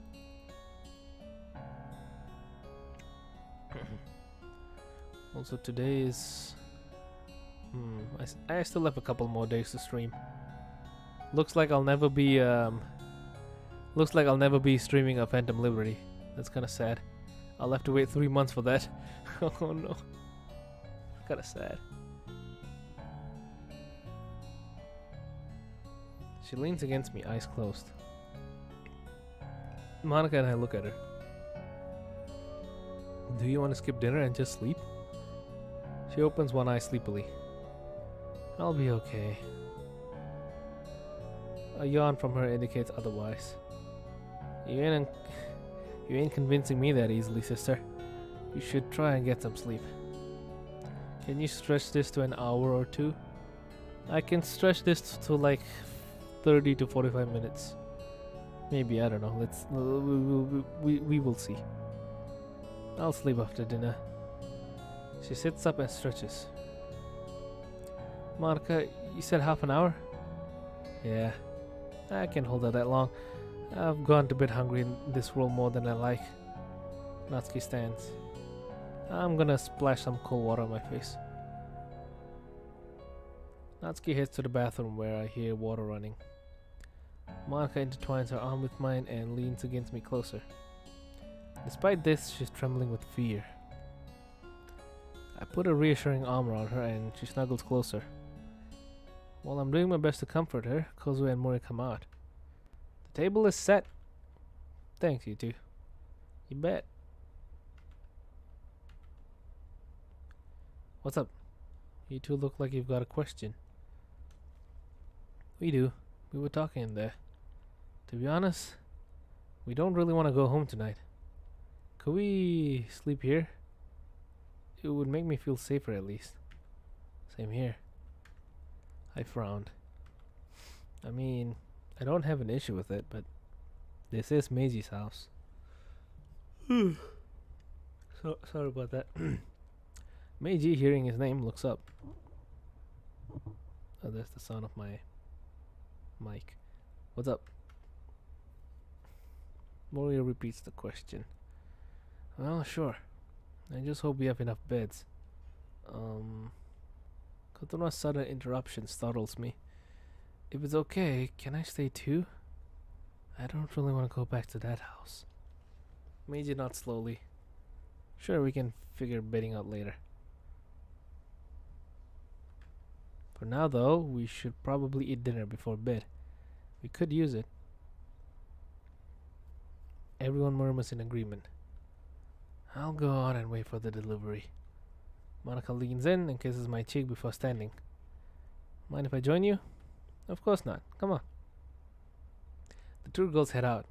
Kozue takes her seat next to me, but keeps a respectful distance. After a while, she turns to Meiji.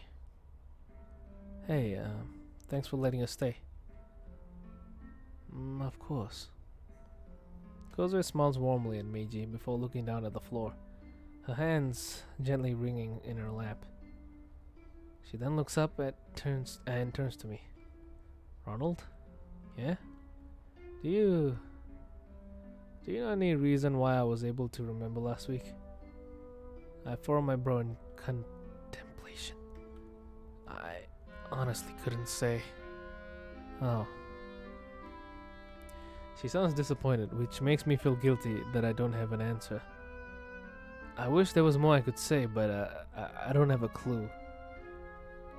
No, it's okay. I understand. She smiled sadly at me. Leaning back, she closes her eyes. I look at the others. Kotonoa has her eyes closed, looking very depressed. Yae is sitting at the desk chair, looking more deep in thought than anything. Meiji and Sari are both snuggling close. Meiji resting and Sari comforting him like any good girlfriend would do for the sick Byu. Natsuki comes out of the bathroom, looking marginally better. She walks over and sits down next to me. That's the stuff. Feeling any better? Meh, a little. Cold water does wonders, I'm telling you. No kidding. Leaning back, I close my eyes.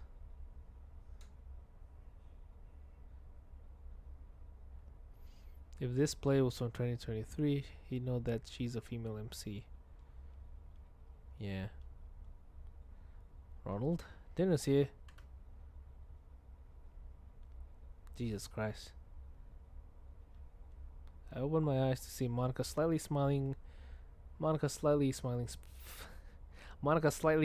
face very close to mine. Looking around, I see it's just her and me in the room now.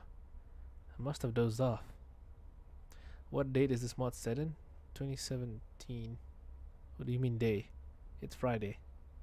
For the mod. Nope. Good night, Big Truss. Have a good sleep. I must have dozed off. Tiredly, I sit up. How long was I out? It took the pizza a little longer to get here than it should have. So probably around 40 minutes or so. I see. She helps me to my feet and we both head into the dining room. Everyone else is seated at the table, already serving themselves. They all turn to me when I enter, greeting me. I nod back and take a seat near the edge of the table. Monica immediately takes the seat next to mine. What kind of pizza do you want, dear? Pepperoni works. She grabs a slice and places it on my plate. Then she grabs a cheese slice for herself. I smile a bit. I'm still surprised that you're a pescatarian at a time. I'm surprised that you're still a pescatarian at a time like this. Well, why shouldn't I? I want to stick to some of my convictions even now. I nod and decide not to say anything else about it. It occurs to me that she might also be doing it because of her faith in me. I gulp a bit at that realization. This group is looking to me to save them. I've got to do my best to fix this. You want something to drink? I got a couple of flavors of soda. Looking over at the center of the table, I see a couple large soda bottles. One of the green of melon soda, but the other is a dark brown of cola. On closer inspection, I notice that it's actually root beer. I point to the taste of home. I thought so. I got that because I'm sure you're feeling a little homesick now. That earns me a few concerned and sympathetic stares, which cause me to feel more self-conscious. I appreciate it, thanks. Talking about soda, did you find the melon soda, boss? I don't think so. You're welcome, though.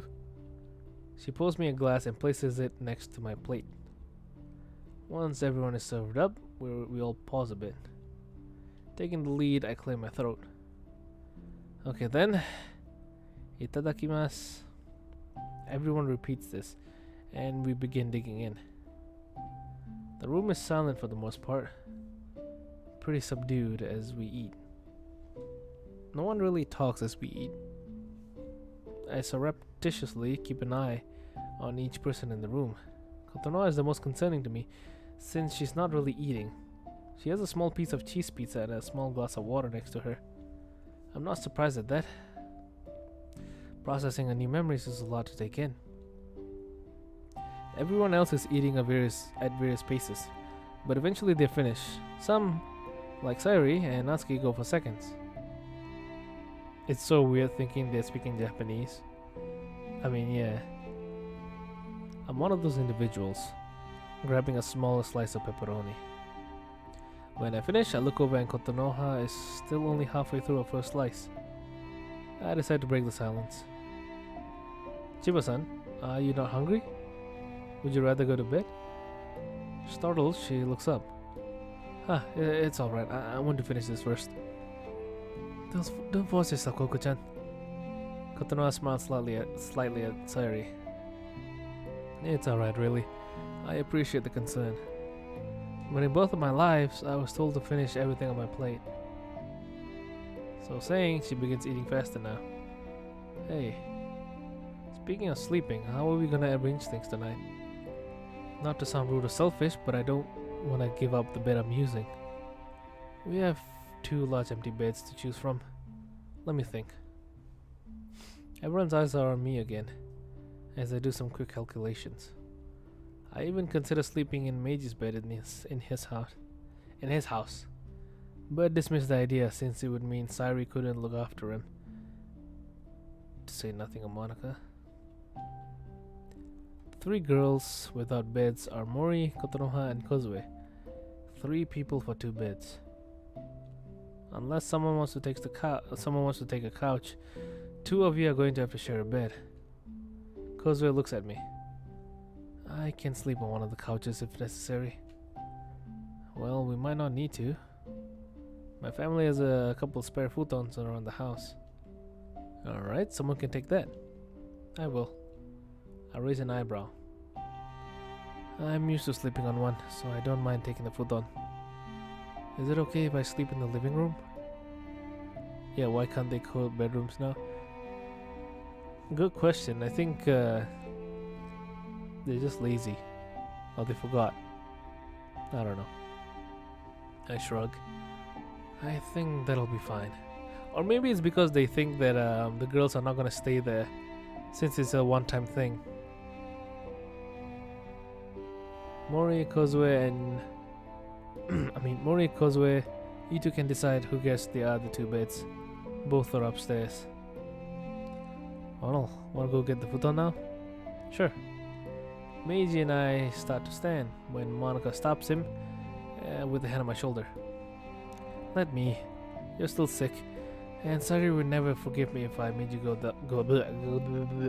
And Sayuri would never forgive me if I made you go out there. Meiji stops, then nods.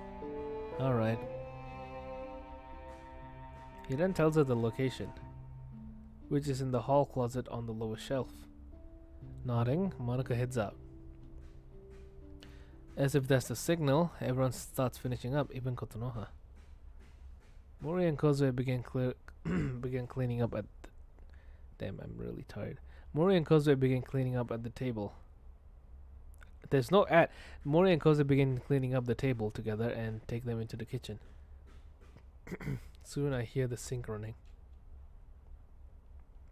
Looking at the clock on the wall, I see it's just past 7. If anyone's tired, you can head off to bed if you want. Thank you. I'm completely exhausted. You and me both. Hearing this, Sayuri comes to Meiji's side. Let's get you to bed. Yes, dear. They sound like an old married couple already as they head out. Yeah, it stands as well. I doubt I'll be much more help tonight, so I'll head to bed too. Good night. Yeah, he pauses to look at me briefly, with an unreadable expression on her face before heading out. Monica comes in just then. The futon is set up already. Got to know her stance. Hey, she's smiling again. That's nice. Thanks, Asano-san. I appreciate it. You're welcome. Ay. That was fast. So saying, Kotonoya heads out.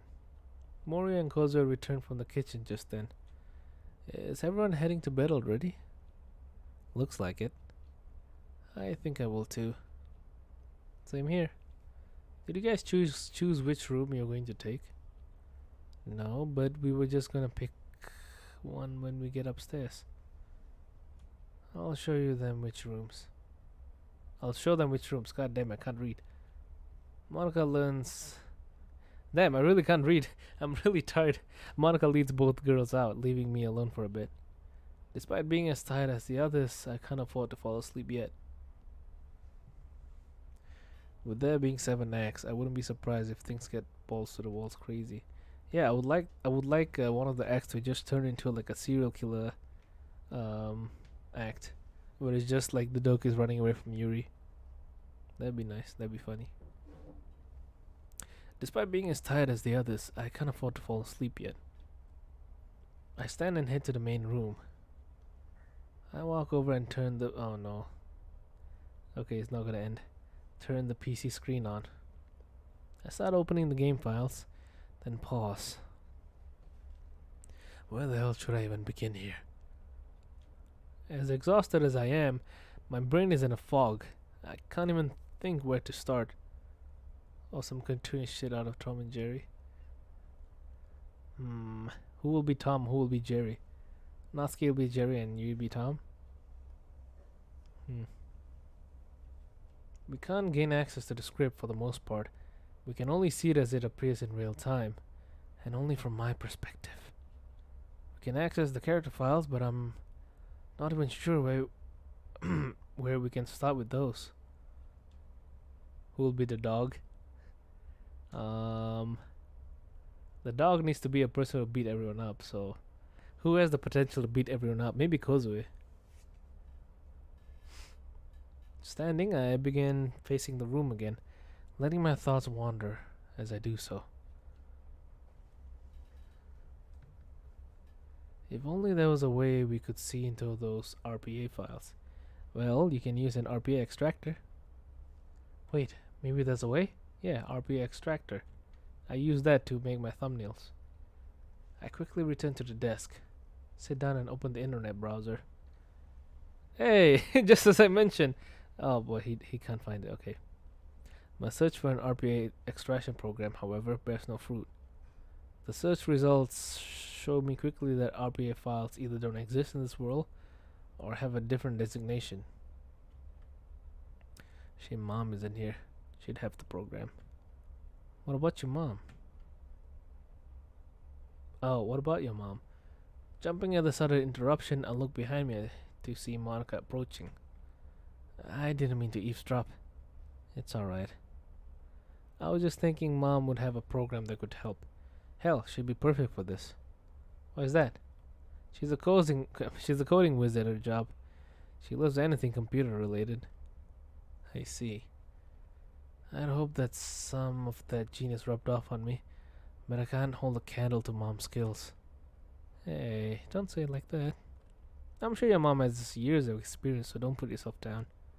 I smile a bit. You're right. I had a bit of a moment there. Monica smiles, then, to my surprise, comes over and pulls me up. Monica, what? Come with me for a bit. Sure. She gently leads me to the couch, then sits. Turning to me, she indicates her lap. Lie down here. I feel my face get warm. Monica, what are you doing? She pats her legs again. Just do it. Her tone indicates that I'll be in trouble if I disobey, so I sigh and oblige. I gently lay my head on Monica's lap, closing my eyes. The moment I do, I feel my body immediately relax. Her legs are warm and soft. Plus, being this close to her is a very soothing experience. I can see it in your eyes. You're extremely tense and tired at the same time. Side stories music? I really love the DDLC Plus side stories. Finally, you can actually see how the Dokis act without, relying on mods. Because mods show how the Dokis would theoretically act. But in the side stories, that's the canon way how they act and all. I can see in your eyes. You're extremely tense and tired at the same time. Her hand runs through my head comfortingly. Take a little bit to relax, darling. She strokes my hair gently, then begins humming the same tune from early this morning. Some can be borderline out of character. I mean, to be fair, the Monica here is slightly out of character. Because she's really, I don't know, she cries a lot. The side stories make the game even more depressing, yeah. Because you can see that they all actually liked each other. They really do, even Monica. But then once she gets her epiphany, everything changes. Ah, man. And then that one scene with Sairi leaning her head on Monica's shoulder and all that.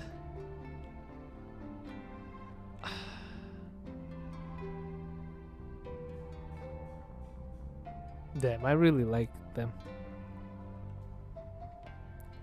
She strokes my hair gently, then begins humming the same tune from early this morning. I feel her cool hand running over my forehead and through my hair. We remain like this for a while, Monica humming to me. My mind begins calming more and more. Part of me is screaming at me to stop as we have run out of time, but another part screams back that I can't think if I'm this tense and tired. After a bit, I open my eyes and look up at Monica. Monica's eyes are closed, but she has a gentle and kind smile on her face. She's still humming the same tune, moving her head slightly back and forth to the beat. The serene look on her face brings a happy tear to my eyes. I reach up and cup her head in my hand. She opens her eyes slowly, gazing down at me. Slowly, I sit up and put my arm around her. She leans against me, snuggling closer. I open my mouth to say something but shut it again. There's nothing to say here, nothing to be said at all.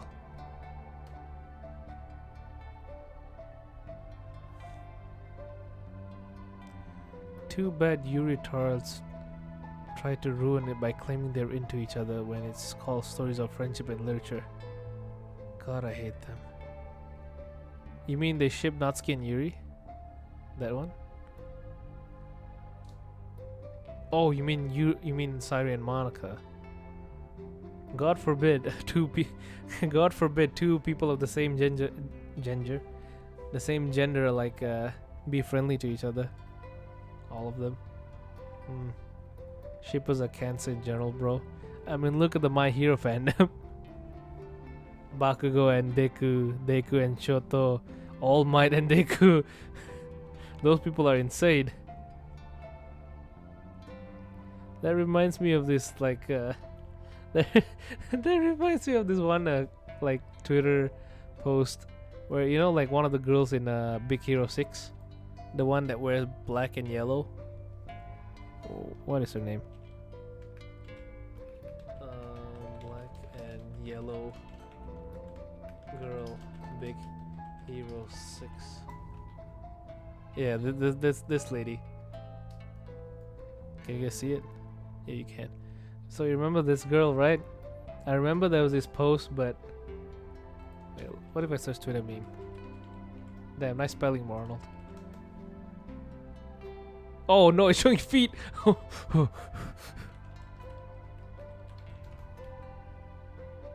Okay, I can't find it. A lot of inflation stuff going on here. Okay, so the meme is not there. But basically, someone was like, they made a post, they're like, how this character is like bisexual, a thread. And then a guy replied to her, oh no, my dad actually works at Disney. They said that she loves sucking wiener.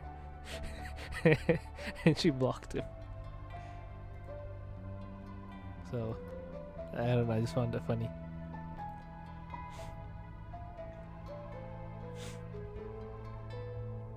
Shippers ruin fan bases always. Yep. See ya, Apple. Good night. They exist in Dragon Ball too, but for some reason they're funny. I mean, it's Dragon Ball. It doesn't really focus on relationships. So them shipping would make it actually funny. Kinda. I mean, who you gonna ship? Who you gonna ship the people with? Yamcha and a Cyberman? You should see the Rand shippers get on in Ruby. Good thing I don't care about Ruby. Never let a fandom go mainstream. Yeah.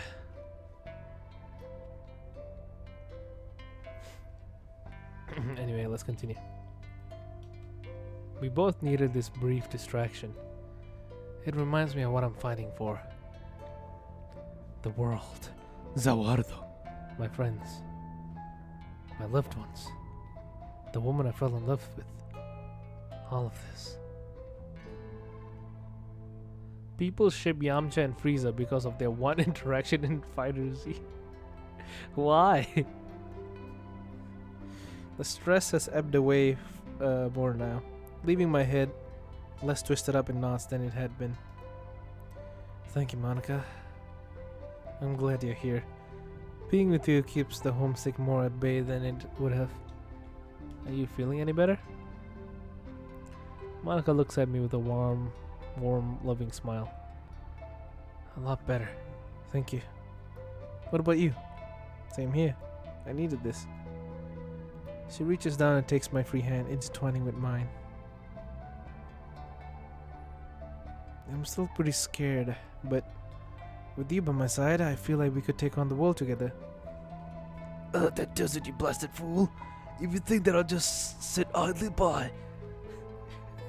I love that meme. Fuck love, Kakarot. Fuck love. I'm still pretty scared, but with you by my side, I feel like we can take on the world together. I feel the same now. My mind and body feeling a bit more refreshed, I give Monica's hand a squeeze. Feel like doing some work now.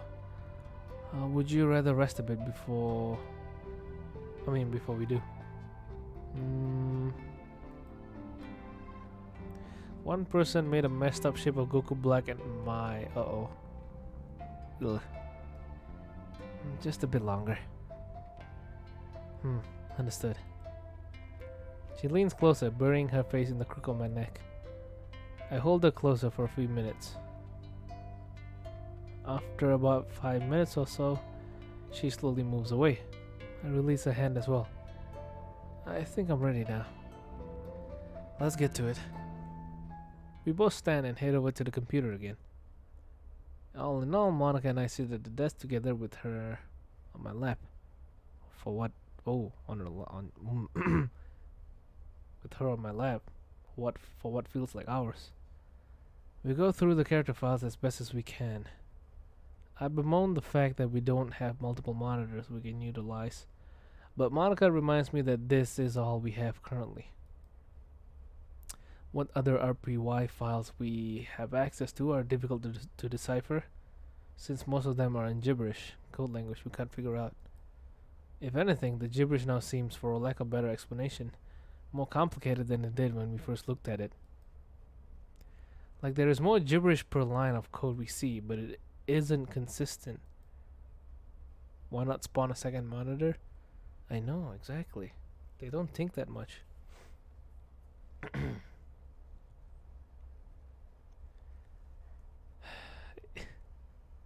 It's like the code keeps fluctuating, becoming more or less detailed at certain points throughout the files. Not having a clue what it could mean, Monica and I move on. We do check my file since I've apparently gained the ability to access the console, but there's nothing in there to indicate any kind of administrative privileges. Oh no, yeah, under def code. No wonder it's so like unpredictable. The sleepier I get, the more the words on the computer screen starts to jumble and jump in front of me. But I force myself to keep on thinking. Finally, however, Monica also starts to nod off in my lap. Looking at the clock, I see it's just past 10 p.m. I take a deep breath. Okay. I think it's about time we start closing everything down for the night. We obviously can't think straight anymore. Monica looks at me, then nods. Standing, she stretches. I'm gonna get ready for bed. The main villain is Yandere Dev all along. That would actually be bad because he would target Natsuki. Groomer. Alright, I'll wait I'll wait out here until they're done. She smiles, winking at me before she heads to her room. I sit on the couch again, leaning back to look out the window. You thought it was the script, but it was I, Yandere Dev. Now please, buy my game. Pay me on Patreon. A few minutes later, I hear footsteps approaching. Smiling, I look over at the source of said footsteps. It's Yae. Well, that was quick. God damn it, Kotonoha. Chiba-san, what are you doing still up? It's pretty late. I couldn't sleep, and you can call me Kotonoha. I did tell you you could last week, remember? Her smile is probably an attempt to break the ice. Have you seen that clip of him melting down on Cuphead? I've heard the audio, and they meme the hell out of the audio. It's like, oh fuck, I want to listen to it now.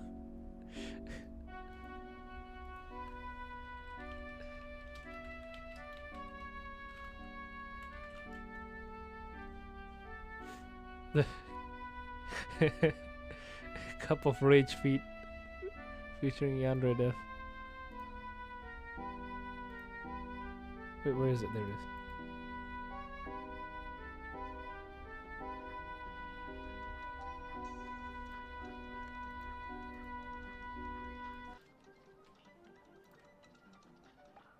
Oh, there we go. Where's the anger?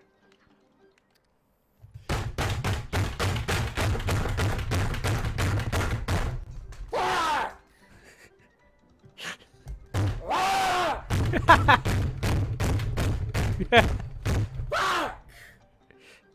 It's just a game, man.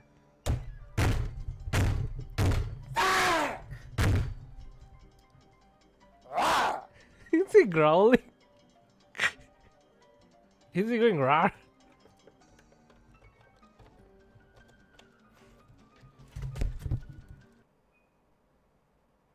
Oh.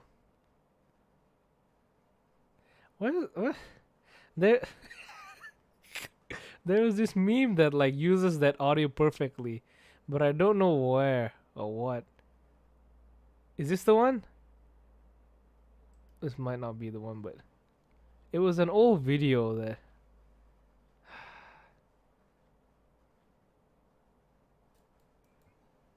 Okay, so this is gonna be my personal attempt at getting banned. I remember this. The old speed runs. So it started. And I got... Did I just get banned? Wait. World There's record. no way. World record. He didn't even enter. Did I just... He didn't even enter. Yeah, your fucking name. Your name got you banned. Yo! Let's go! What was his name? World record! Oh, Oh my god! his name was the Coom Chalice. Dude! They're monitoring it so heavily. Yo! What Let's was go! your name? The cum chalice. Yo! Dude! I didn't even have time to react! So let's see how fast was he actually. Okay, so this is gonna be. He hasn't joined personal yet. Attempt at getting banned Okay, really fast. 1, Alright, 2, so it started, 3. and I got. Oh wait, there's no time at all. It was like 0 seconds. He immediately got banned. Wait, there's no way. Damn, that's literally world record. It's 0 seconds, yeah. Oh wow. When Yandere Dev's banning algorithm is more optimized than his game. I still don't. There's still that meme I want to see, but I don't know where it is. Damn it.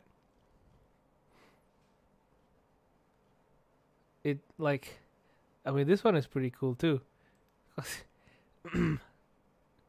But where is it? Is this the one? No, it's not this. Damn it.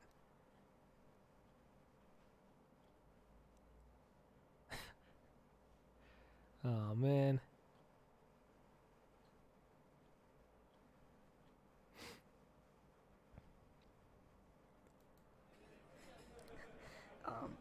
You look absolutely stunning tonight. I just thought I'd let you know that.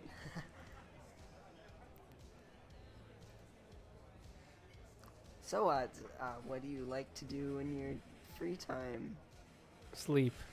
Okay. Yeah. You know what? I'm gonna actually like reply to everything he says. Like let's make this a role play, all right? Yandere Dev role play dating simulator You at Pizza look Hut. absolutely stunning tonight. Thanks, man. I just thought I'd let you know that. Thanks. I haven't showered, by the way. So, what do you like to do in your free time? Play video games or just sleep. Yeah, or I'm actually a game developer. I've been Oh, making really? this game. It's called Yandere Simulator, and it's gotten a pretty big following on the internet. I see. I see. I so don't care. basically, in this game, you play as a yandere, who it's a Japanese term. for I know what a girl yandere. who loves her senpai so well. I don't care. It's a direct translation of upperclassmen. It's a term you would use in school. Well, anyways, it's been kind of westernized as this term for a girl's crush. She calls him senpai. Why are you still And, talking? I understand what it means. So you have your senpai, and you have to eliminate any you have to eliminate like anything. Can you eliminate this conversation? I don't want to talk about it. I think our guy's coming. You're good. What's up, man? Welcome to Pizza Hut. You guys ready to order? He got scared. Guy's coming. What's up, man? You got Welcome to scared. Pizza Hut. You guys ready to order? Hey, can I have a I'll meatless take, pizza? I'll take the breadsticks. All right, Breadsticks. breadsticks. Anything else? What do you want, beautiful? A pizza, hey. A pepperoni You don't pizza, want hey. anything? I want the pizza! She'll share the breadsticks. No! All right, man. I'll be back in a moment. Thank you very much. I want the pizza! The mushroom pizza! I said pepperoni. You really don't want anything? I said a pepperoni. I'll let you share your breadsticks with me. Excuse me. I don't I'll want let you breadsticks. Take some of my breadsticks. I don't want breadsticks. Don't laugh. I came here for a pizza, man. It's a Pizza Hut. I just want to say, you look absolutely stunning tonight. Oh, look. Your eyes, oh. they're so beautiful. Okay. Thank you. I think I love you. You'll always be my dearest friend. Okay, let's go back. That was too cringe. I couldn't handle it. Oh boy.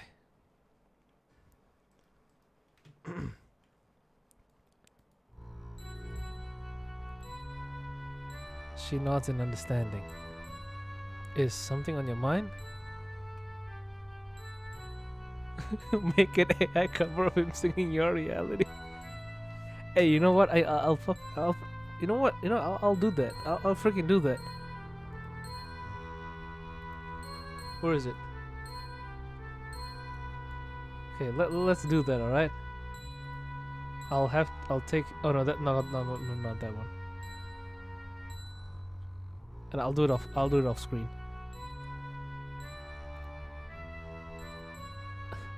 Because I have this app. Right, that that allows me to make AI voices. 11 labs. And I even paid $1 for that.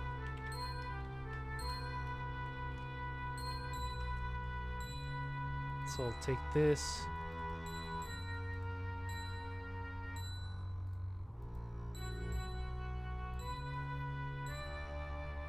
Getting real off topic? Yeah, I know.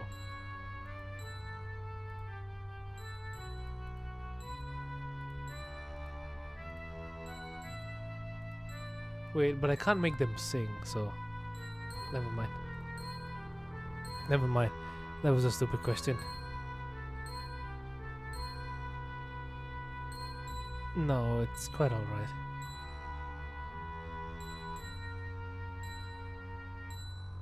May I sit down? I gestured to the couch. Sure, go ahead. She nods gratefully and sits down, hands in her lap with all the style and poise of someone of her stature would have. I said 11, not lemon. It's almost like I'm in the presence of a noble woman. We remain there in silence. We remain sitting there in silence. Finally, after a few moments, Kotonoha speaks up. I guess you could say everything is on my mind. Go on. Just then, the floodgates break and she starts screaming. I'm so damn confused. Who the hell am I? Just some rich girl who allows her money to do the talking for her? Or whoever I was before this week? That's a part of me that wants to call my personal bodyguard to beat you to a bloody pulp for all this. And there's another part that wants to. She looks down at her nails, then brings one hand up to her eyes, making a plucking gesture. I want to forget. I didn't want any of this. I don't want to see this. She angrily gestures to the view of the earth outside the window.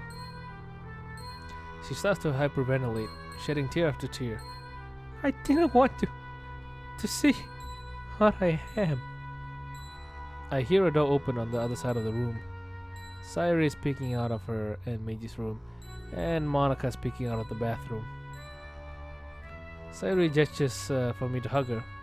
Monica sees this and nods in agreement. Looking over at Kotonoha, I see her with her head in her hands, crying hard. Without hesitation now, I wrap my arms around her figure, pulling her close. Her cries become louder now as she sobs into my chest, hitting it over and over again. What are you hitting me for? I can't scream. Monica walks out first, a worried look in her eyes. Sayuri joins her as well. I'm so sorry. I tighten my grip on the poor girl. Despite everything, I feel how frail and helpless she must be feeling and how hard she's trembling. Sayuri starts tearing up as well. Seeing this, Monica walks over to her friend and offers her shoulder. She takes it off her, crying soft tears for her friend. Kotonoha stops hitting my chest now and clings to my shirt. Kotonoha, I'm so sorry. She buries her face deeper into my shirt, screaming louder and louder. I look up and, to my surprise, see Yae standing at the entrance to the classroom. Why is she crying as well? I look up at Monica, feeling quite helpless now. I did this. Yae and I, in our rage at the helpless girl in my arms, agreed to show her a reality that no one deserves to know. There was no emergency, no life-threatening event that forced our hand. Nothing. Nothing but rage. I looked down at the crying girl in my arms, then up at Yae. When we lock eyes, I can see our shared feeling of regret reflected back at me. We need to make this up to her, no matter what. I look back at Monica. She's still holding a tearful Sayuri, but our eyes meet. She looks just as lost as I feel. Kotonoha's sobs are slowly... Kotonoha's sobs slowly subside. He just don't learn. Yeah, every single time he gets angry, something bad happens. Kotonoha's sobs slowly subside, giving way to hiccups and sniffles. Eventually, she slows enough that I can hear her breathing softly, still clinging to me. Looking down, I see that she's asleep. Damn, she really did cry herself to sleep, huh? Huh. I look over at Monica and Sayuri. What do we do now? Let her sleep in our room with us.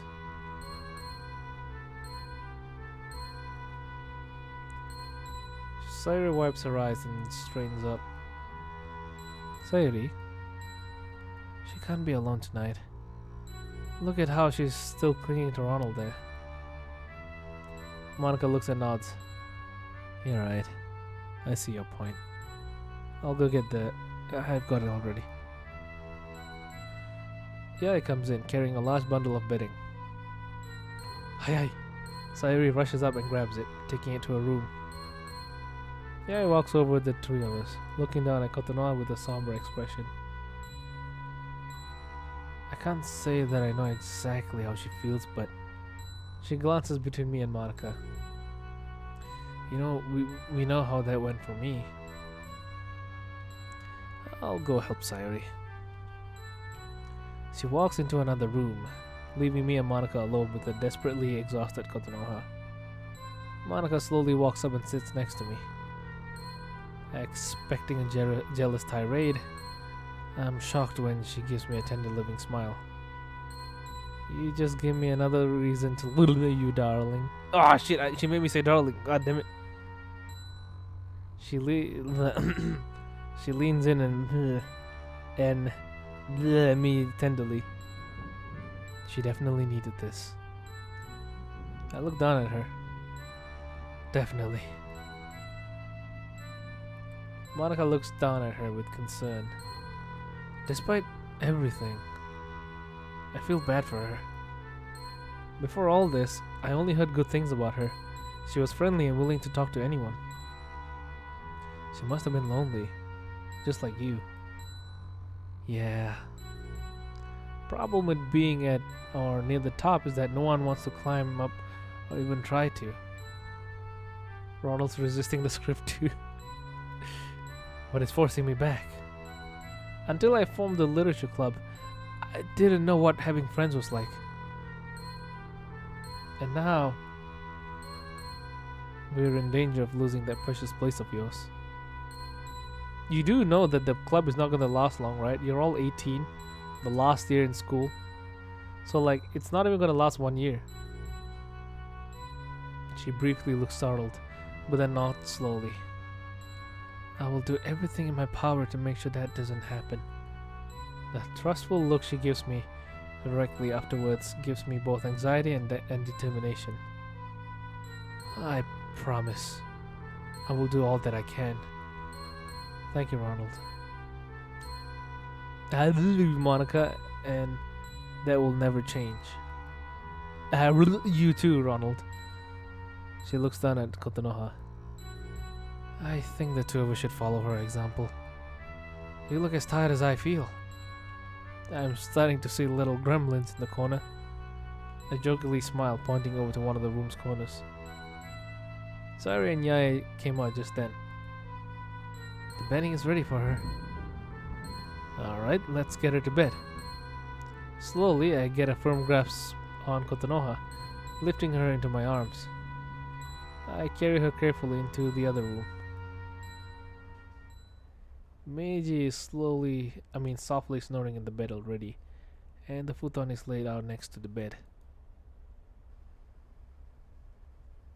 I lay her in her bed. Then Sayuri puts the covers over her. She does something unexpected. Leaning down, she kisses Kotonoha's forehead, Cringe. I raise an eyebrow. Good night kiss. Mom does that to me every night. You won't hear complaints from me. But for now, we should all sleep.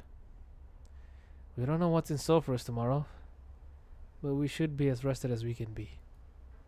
Yeah, I get that. I'll see you all tomorrow. Yaya excuses herself. Saru yawns and stretches. I think I'll join Yaya-chan. Good night. Monica and I head out.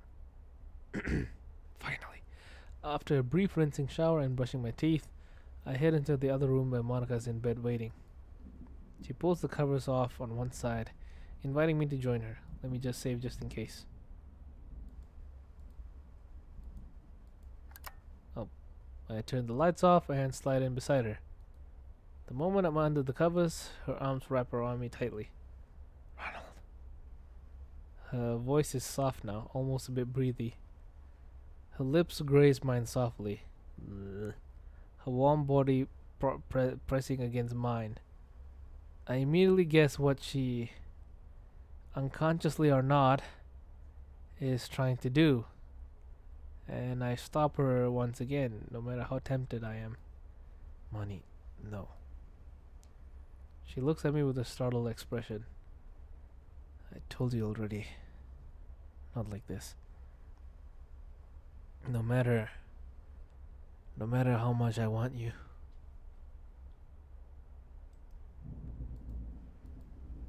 I don't want it to be like this.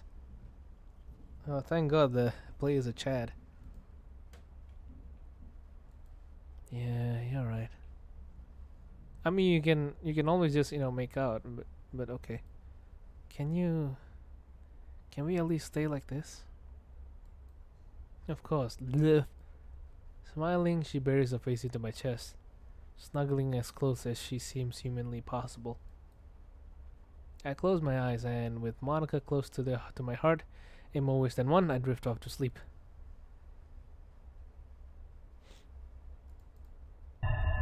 Jesus. No, sorry about that. Wait, Friday? Wait! Friday? Friday? Hold up. Wasn't it Saturday?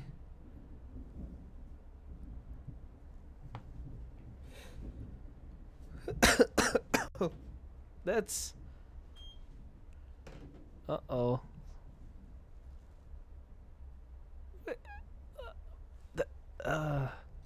That was not... Okay, that's weird.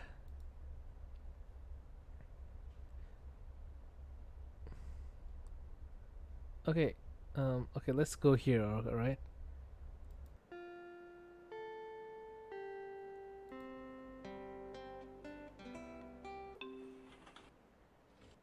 Oh, that's Yuri. Ha ha! Hey boss, your mom has a cancer. Alright, go to sleep. You burnt the food.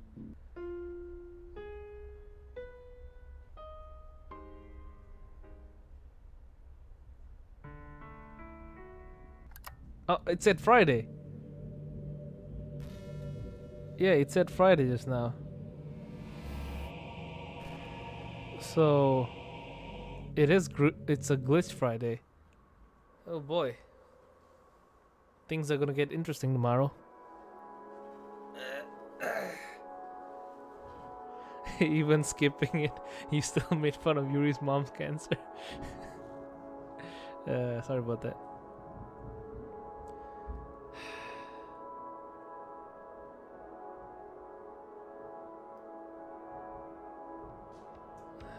Oh boy. So I'll have to end the stream here. Tomorrow will probably be the last episode, if not the day after tomorrow. And then the streams itself would probably end. Unless... Okay, wait, let's see. Will I have enough time? The last day I can stream is like probably Saturday, so... Let's see. I'll have like 1, 2, 3, 4. I'll have 4 more streams left, so damn. I won't be able to do it. And that sucks.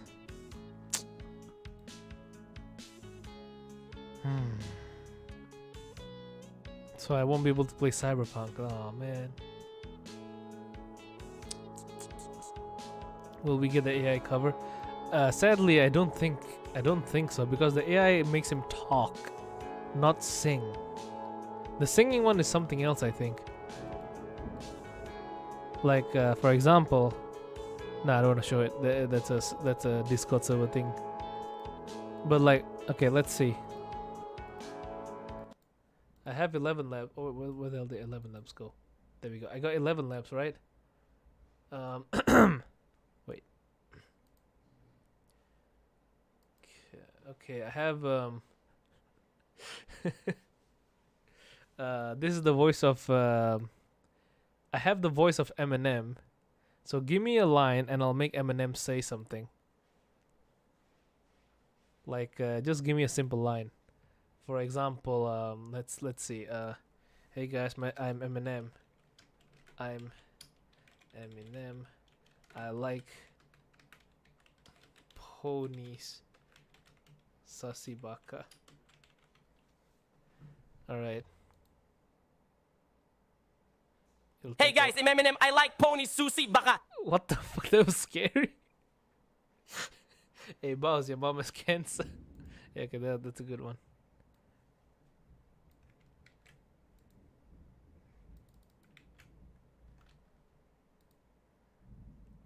Hey boss, her mom has cancer.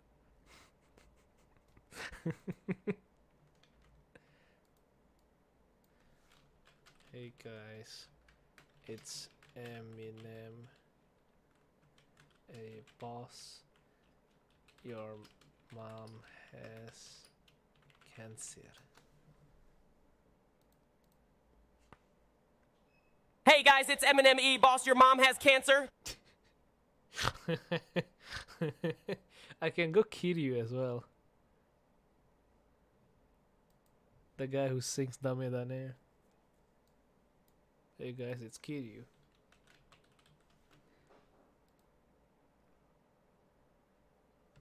Hey guys, it's Kiryu.Abos. Your mom has cancer. It sounds so weird when Kiryu says it.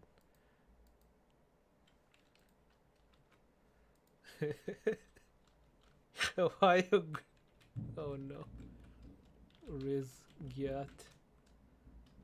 I'm good. Alright, let's hear Kiryu say it. Hey guys, it's Kiryu. Hey boss, your mom has cancer. Ohio Riz Guyat, I'm gonna kill myself.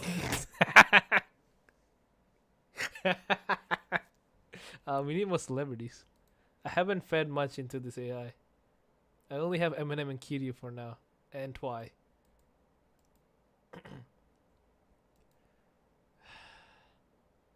Markiplier. I don't have his voice yet. I have to add it in. But let's make Eminem say hello everyone. My name is Markiplier.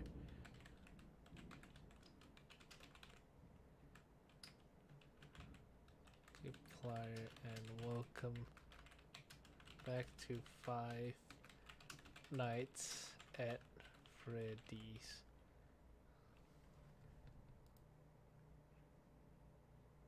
Hello everybody, my name's Markiplier and welcome back to 5 Nights at Freddy's. Jesus, it sounds so realistic. What the hell? Now Kiryu. Hello everybody, my name's Markiplier, and welcome back to 5 Nights at Freddy's. Why is he so loud? Jesus Christ. Make up a gaming Kiryu YouTube channel intro. Well, I just did. It's so weird because Kiryu doesn't speak English like that. Let's make him say something Japanese. Okay, there we go. Ore wa o chin ga daisu suki nanda yo. 俺はおちんちんが大好きなんだよ。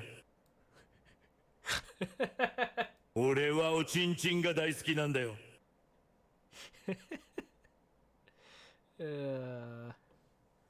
Now that's Japanese.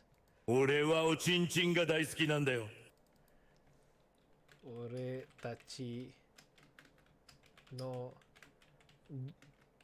judgment. 俺たちの judgment. It has an English accent. What the hell? An American accent. Man, the thing is that adding in voices is kind of annoying. You have to download audios and you have to like upload it. Yeah. Optimus Prime could be funny with the right prompts. Autobots, my balls itch. Yeah, fuck it. I'll put Optimus Prime voice. I need some. Okay, let's see. I don't need music though. I am Optimus Prime. Now to see the attitude. Damn it! I want only the voice. Damn it.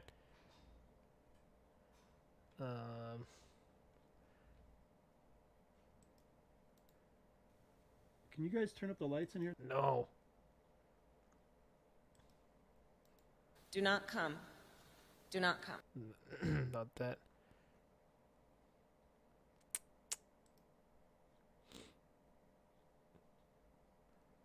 Autobots, transform!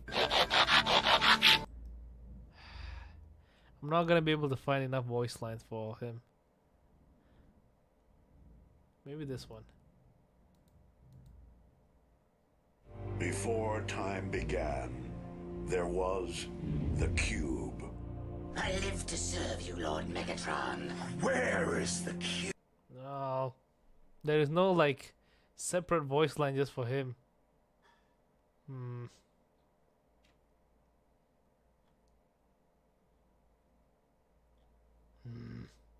Too bad I can't make Optimus Prime voice.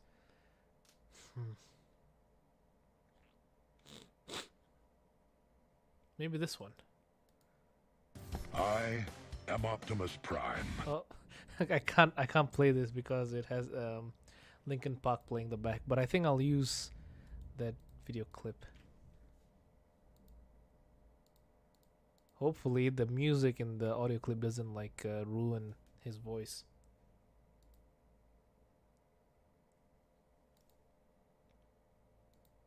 Okay, I'm gonna add Optimus. There we go. Adding voice. I like how this is the background. Let me just... There we go. Can you guys see? Yeah, you can. This is my wallpaper for now. I'm using the wallpaper engine. Okay, have I added it? Yes, I have. Oh boy, let's use it. What should I make him say? I am Optimus Prime.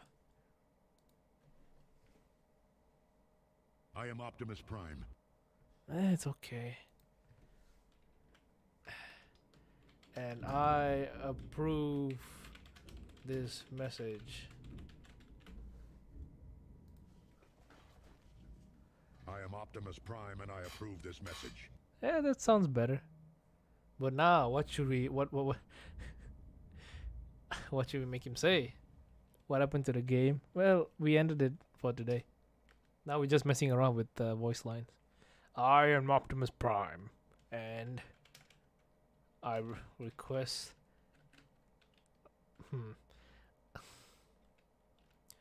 I humbly request that you shouldn't come. Oh, I don't know. Autobots who farted it stinks. Bots who farted it stinks. Autobots who farted, it stinks. It's not as funny as I thought.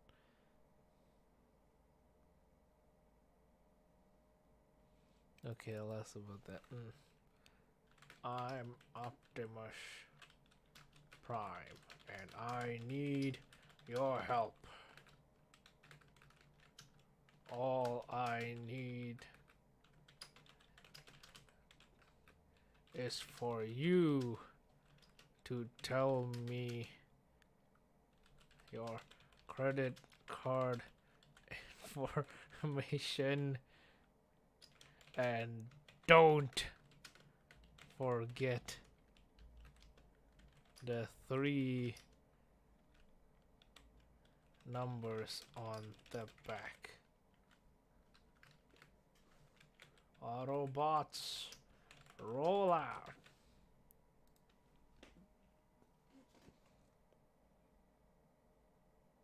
It's taking a while. I'm Optimus Prime and I need your help. All I need to is for you to tell me your credit card information. And don't forget the 3 numbers on the back. Autobots, roll out. There's no passion in his voice. And that's what I can expect from an AI. Sorry, this doesn't usually happen.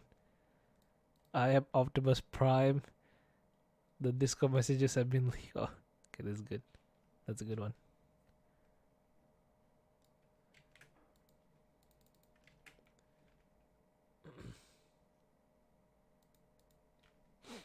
I should change the wallpaper. I am Optimus Prime. The Discord messages have been leaked. We must go into hiding for now in order to evade the FBI.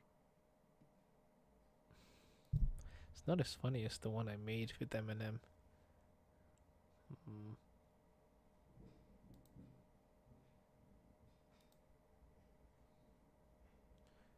Well, I need a good... There we go. This is a good one. AI is lifeless, yeah.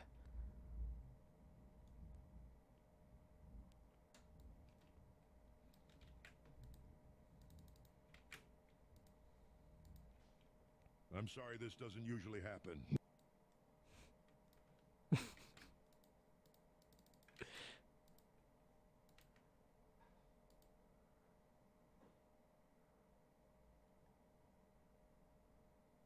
Good morning, Autobots. Today I will be playing Five Nights at Freddy's now. Before we get into the video today, we have a sponsor from NordVPN. That's okay. Let's make Eminem say it.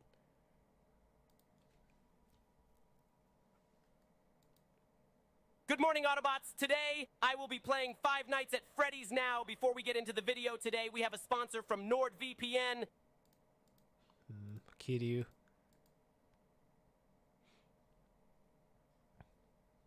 Good morning, Autobots. Today I will be playing Five Nights at Freddy's now. Before we get into the video, today we have a sponsor from NordVPN. Why does he have a British accent?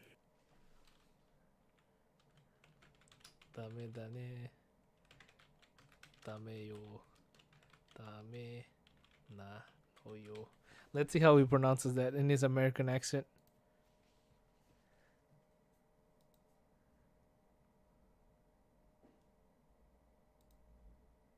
Good morning, Autobots. Today, I will be playing Five Nights at Freddy's. Now, before we get into the video today, we have a sponsor from NordVPN, Dame Dane. Dame yo Dame, Nano yo. Dame.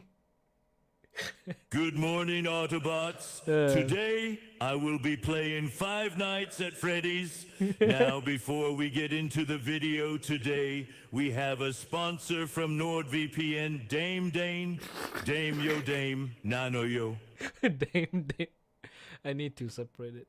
Dame. Okay, let's try it. Let's try it like this now.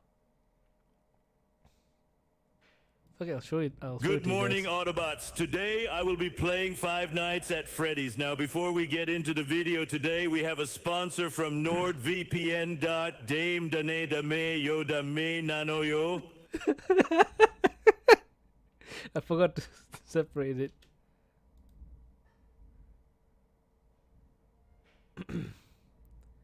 Good morning, Autobots. Today I will be playing Five Nights at Freddy's. Now, before we get into the video today, we have a sponsor from NordVPN.dame.dane.dame.yodaminanoyo.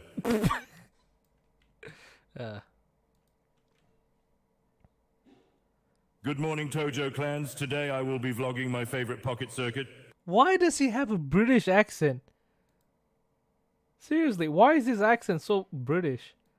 He's Japanese. It's so British. Good morning, Tojo clans. Today I will be vlogging my favorite pocket circuit. Okay, I'm gonna put that in kanji.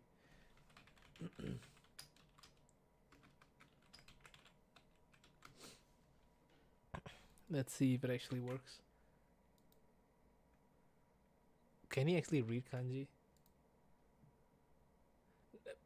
I said kanji. Where's the kanji? Oh, there it is. Why is this all jumbled up? What the hell? Oh, what? That doesn't work as well.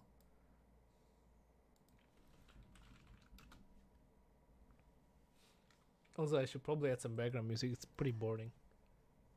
Let's see, what's good background music? Persona's nice.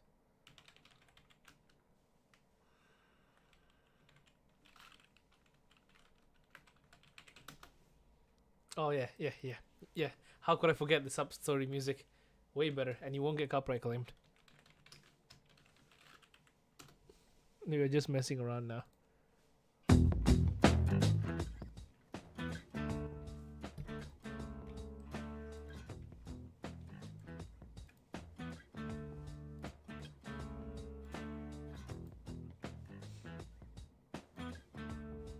Okay, let's see.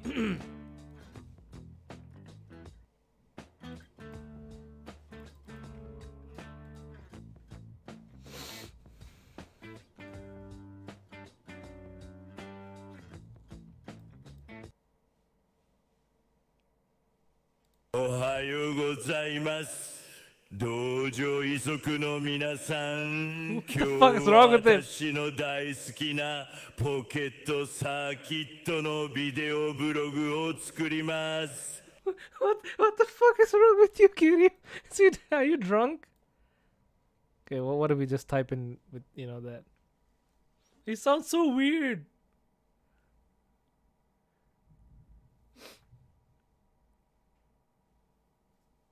Ohayo gozaimasu. Tojo ichizoku no minasan. Kyou wa watashi no daisuki na pocket circuit no video blog o tsukurimasu. He sounds so drunk. What the fuck?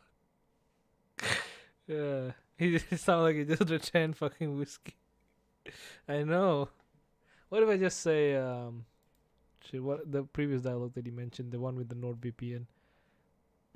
Yeah, there we go.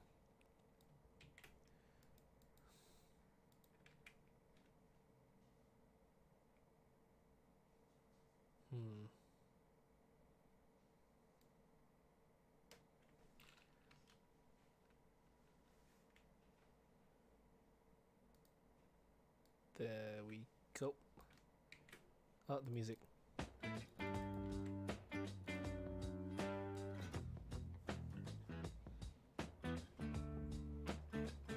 I merged the dialogue.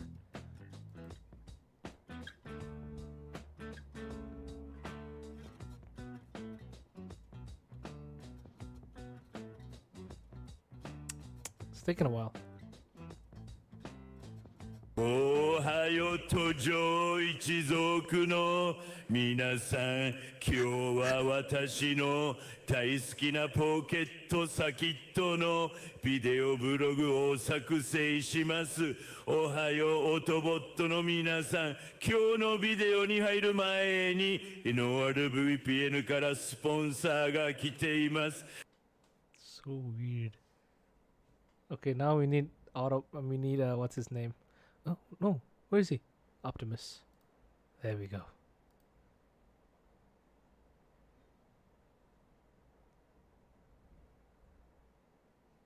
How he's おはよう、東一族の皆さん。今日は私の大好きなポケットサキットのビデオブログを作成します。おはようオトボットの皆さん。今日のビデオに入る前に、ノード VPN からスポンサーが来ています。That sounds so creepy. What the fuck? Why does it sound so sexy? おはよう登場一族の皆さん。今日は私の大好きなポケットサキットのビデオブログを作成します。おはようオトボットの皆さん。今日のビデオに入る前に、ノード VPN からスポンサーが来ています。Yora's voice will...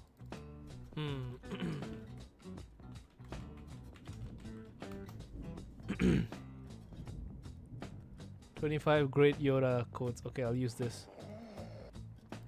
I'm not gonna watch the video, and I never watched Star Wars, so I don't know how the audio is gonna come out.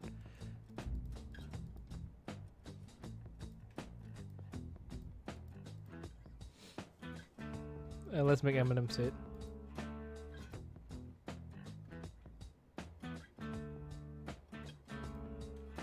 Ohayo Tojo 一族の皆さん、今日は私の大好きなポケットサキットのビデオブログを作成します。おはようオトボットの皆さん、今日のビデオに入る前に NordVPN からスポンサーが来ています。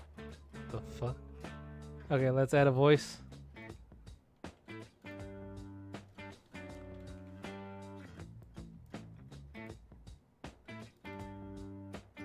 Oh, it's more than 10 megabytes? Oh man. Alright, I gotta make it smaller.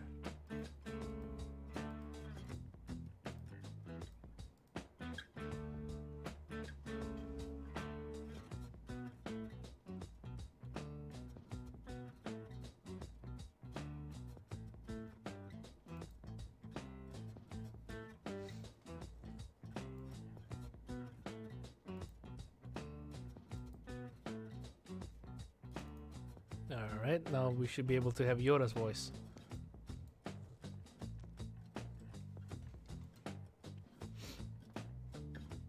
Where is it?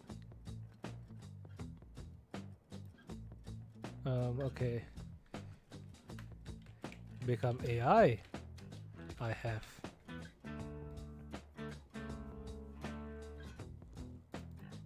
Become AI I have. What the? That's not Yoda. Oh man. Yoda's a failure. We need to remove him. It's very bad.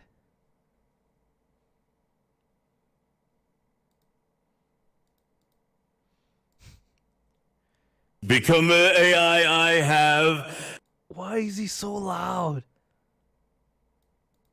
Jesus.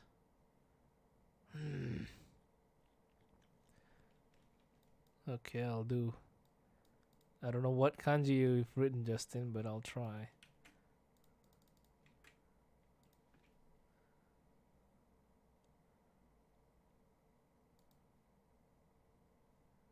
Aのクローゼットの中にユダヤ人が2人入るんだ。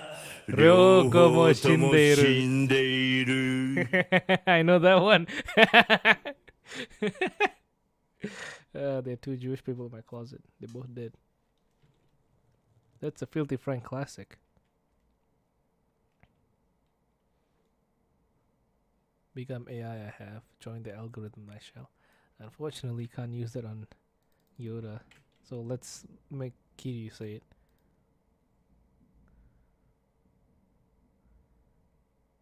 Become AI I have. Join the algorithms I shall. I think the reason why he's so loud and like weirdly sounding is because I took him singing Judgment, but only the audio, and the way he sings in Judgment is like pretty pulley, I guess, the way he sings. I don't know. Let's make Optimus say it. Become AI I have. Join the algorithms I shall.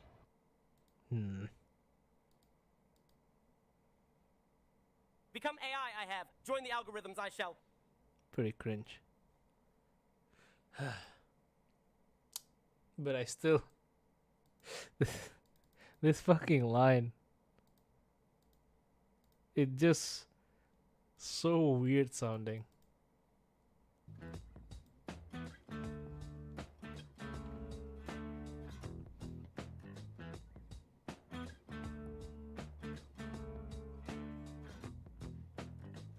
Oh no, am I using Eminem?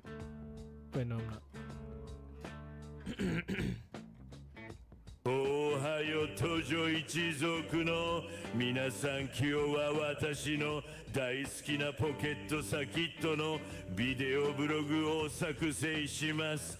おはようとボットの皆さん、今日のビデオに入る前に NordVPN からスポンサーが来ています。 What if I make him sing the real Slim Shady lyrics?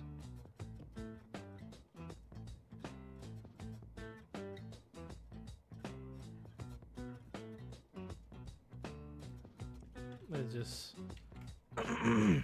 first let's make Eminem sing it.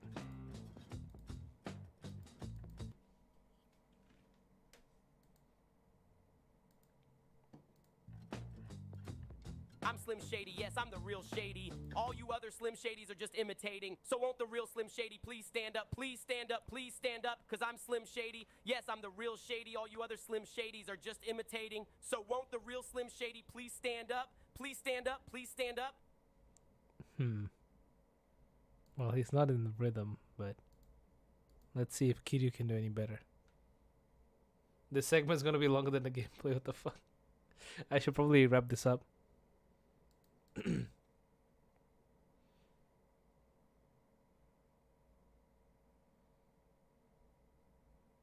Come on, Kiryu-chan.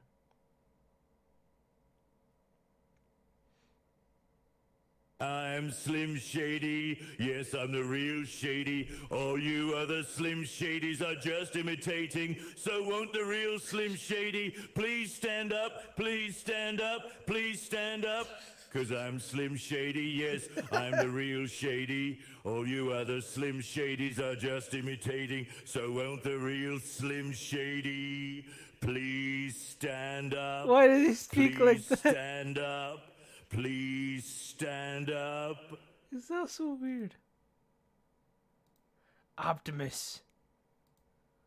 Get Majima? Maybe in the future.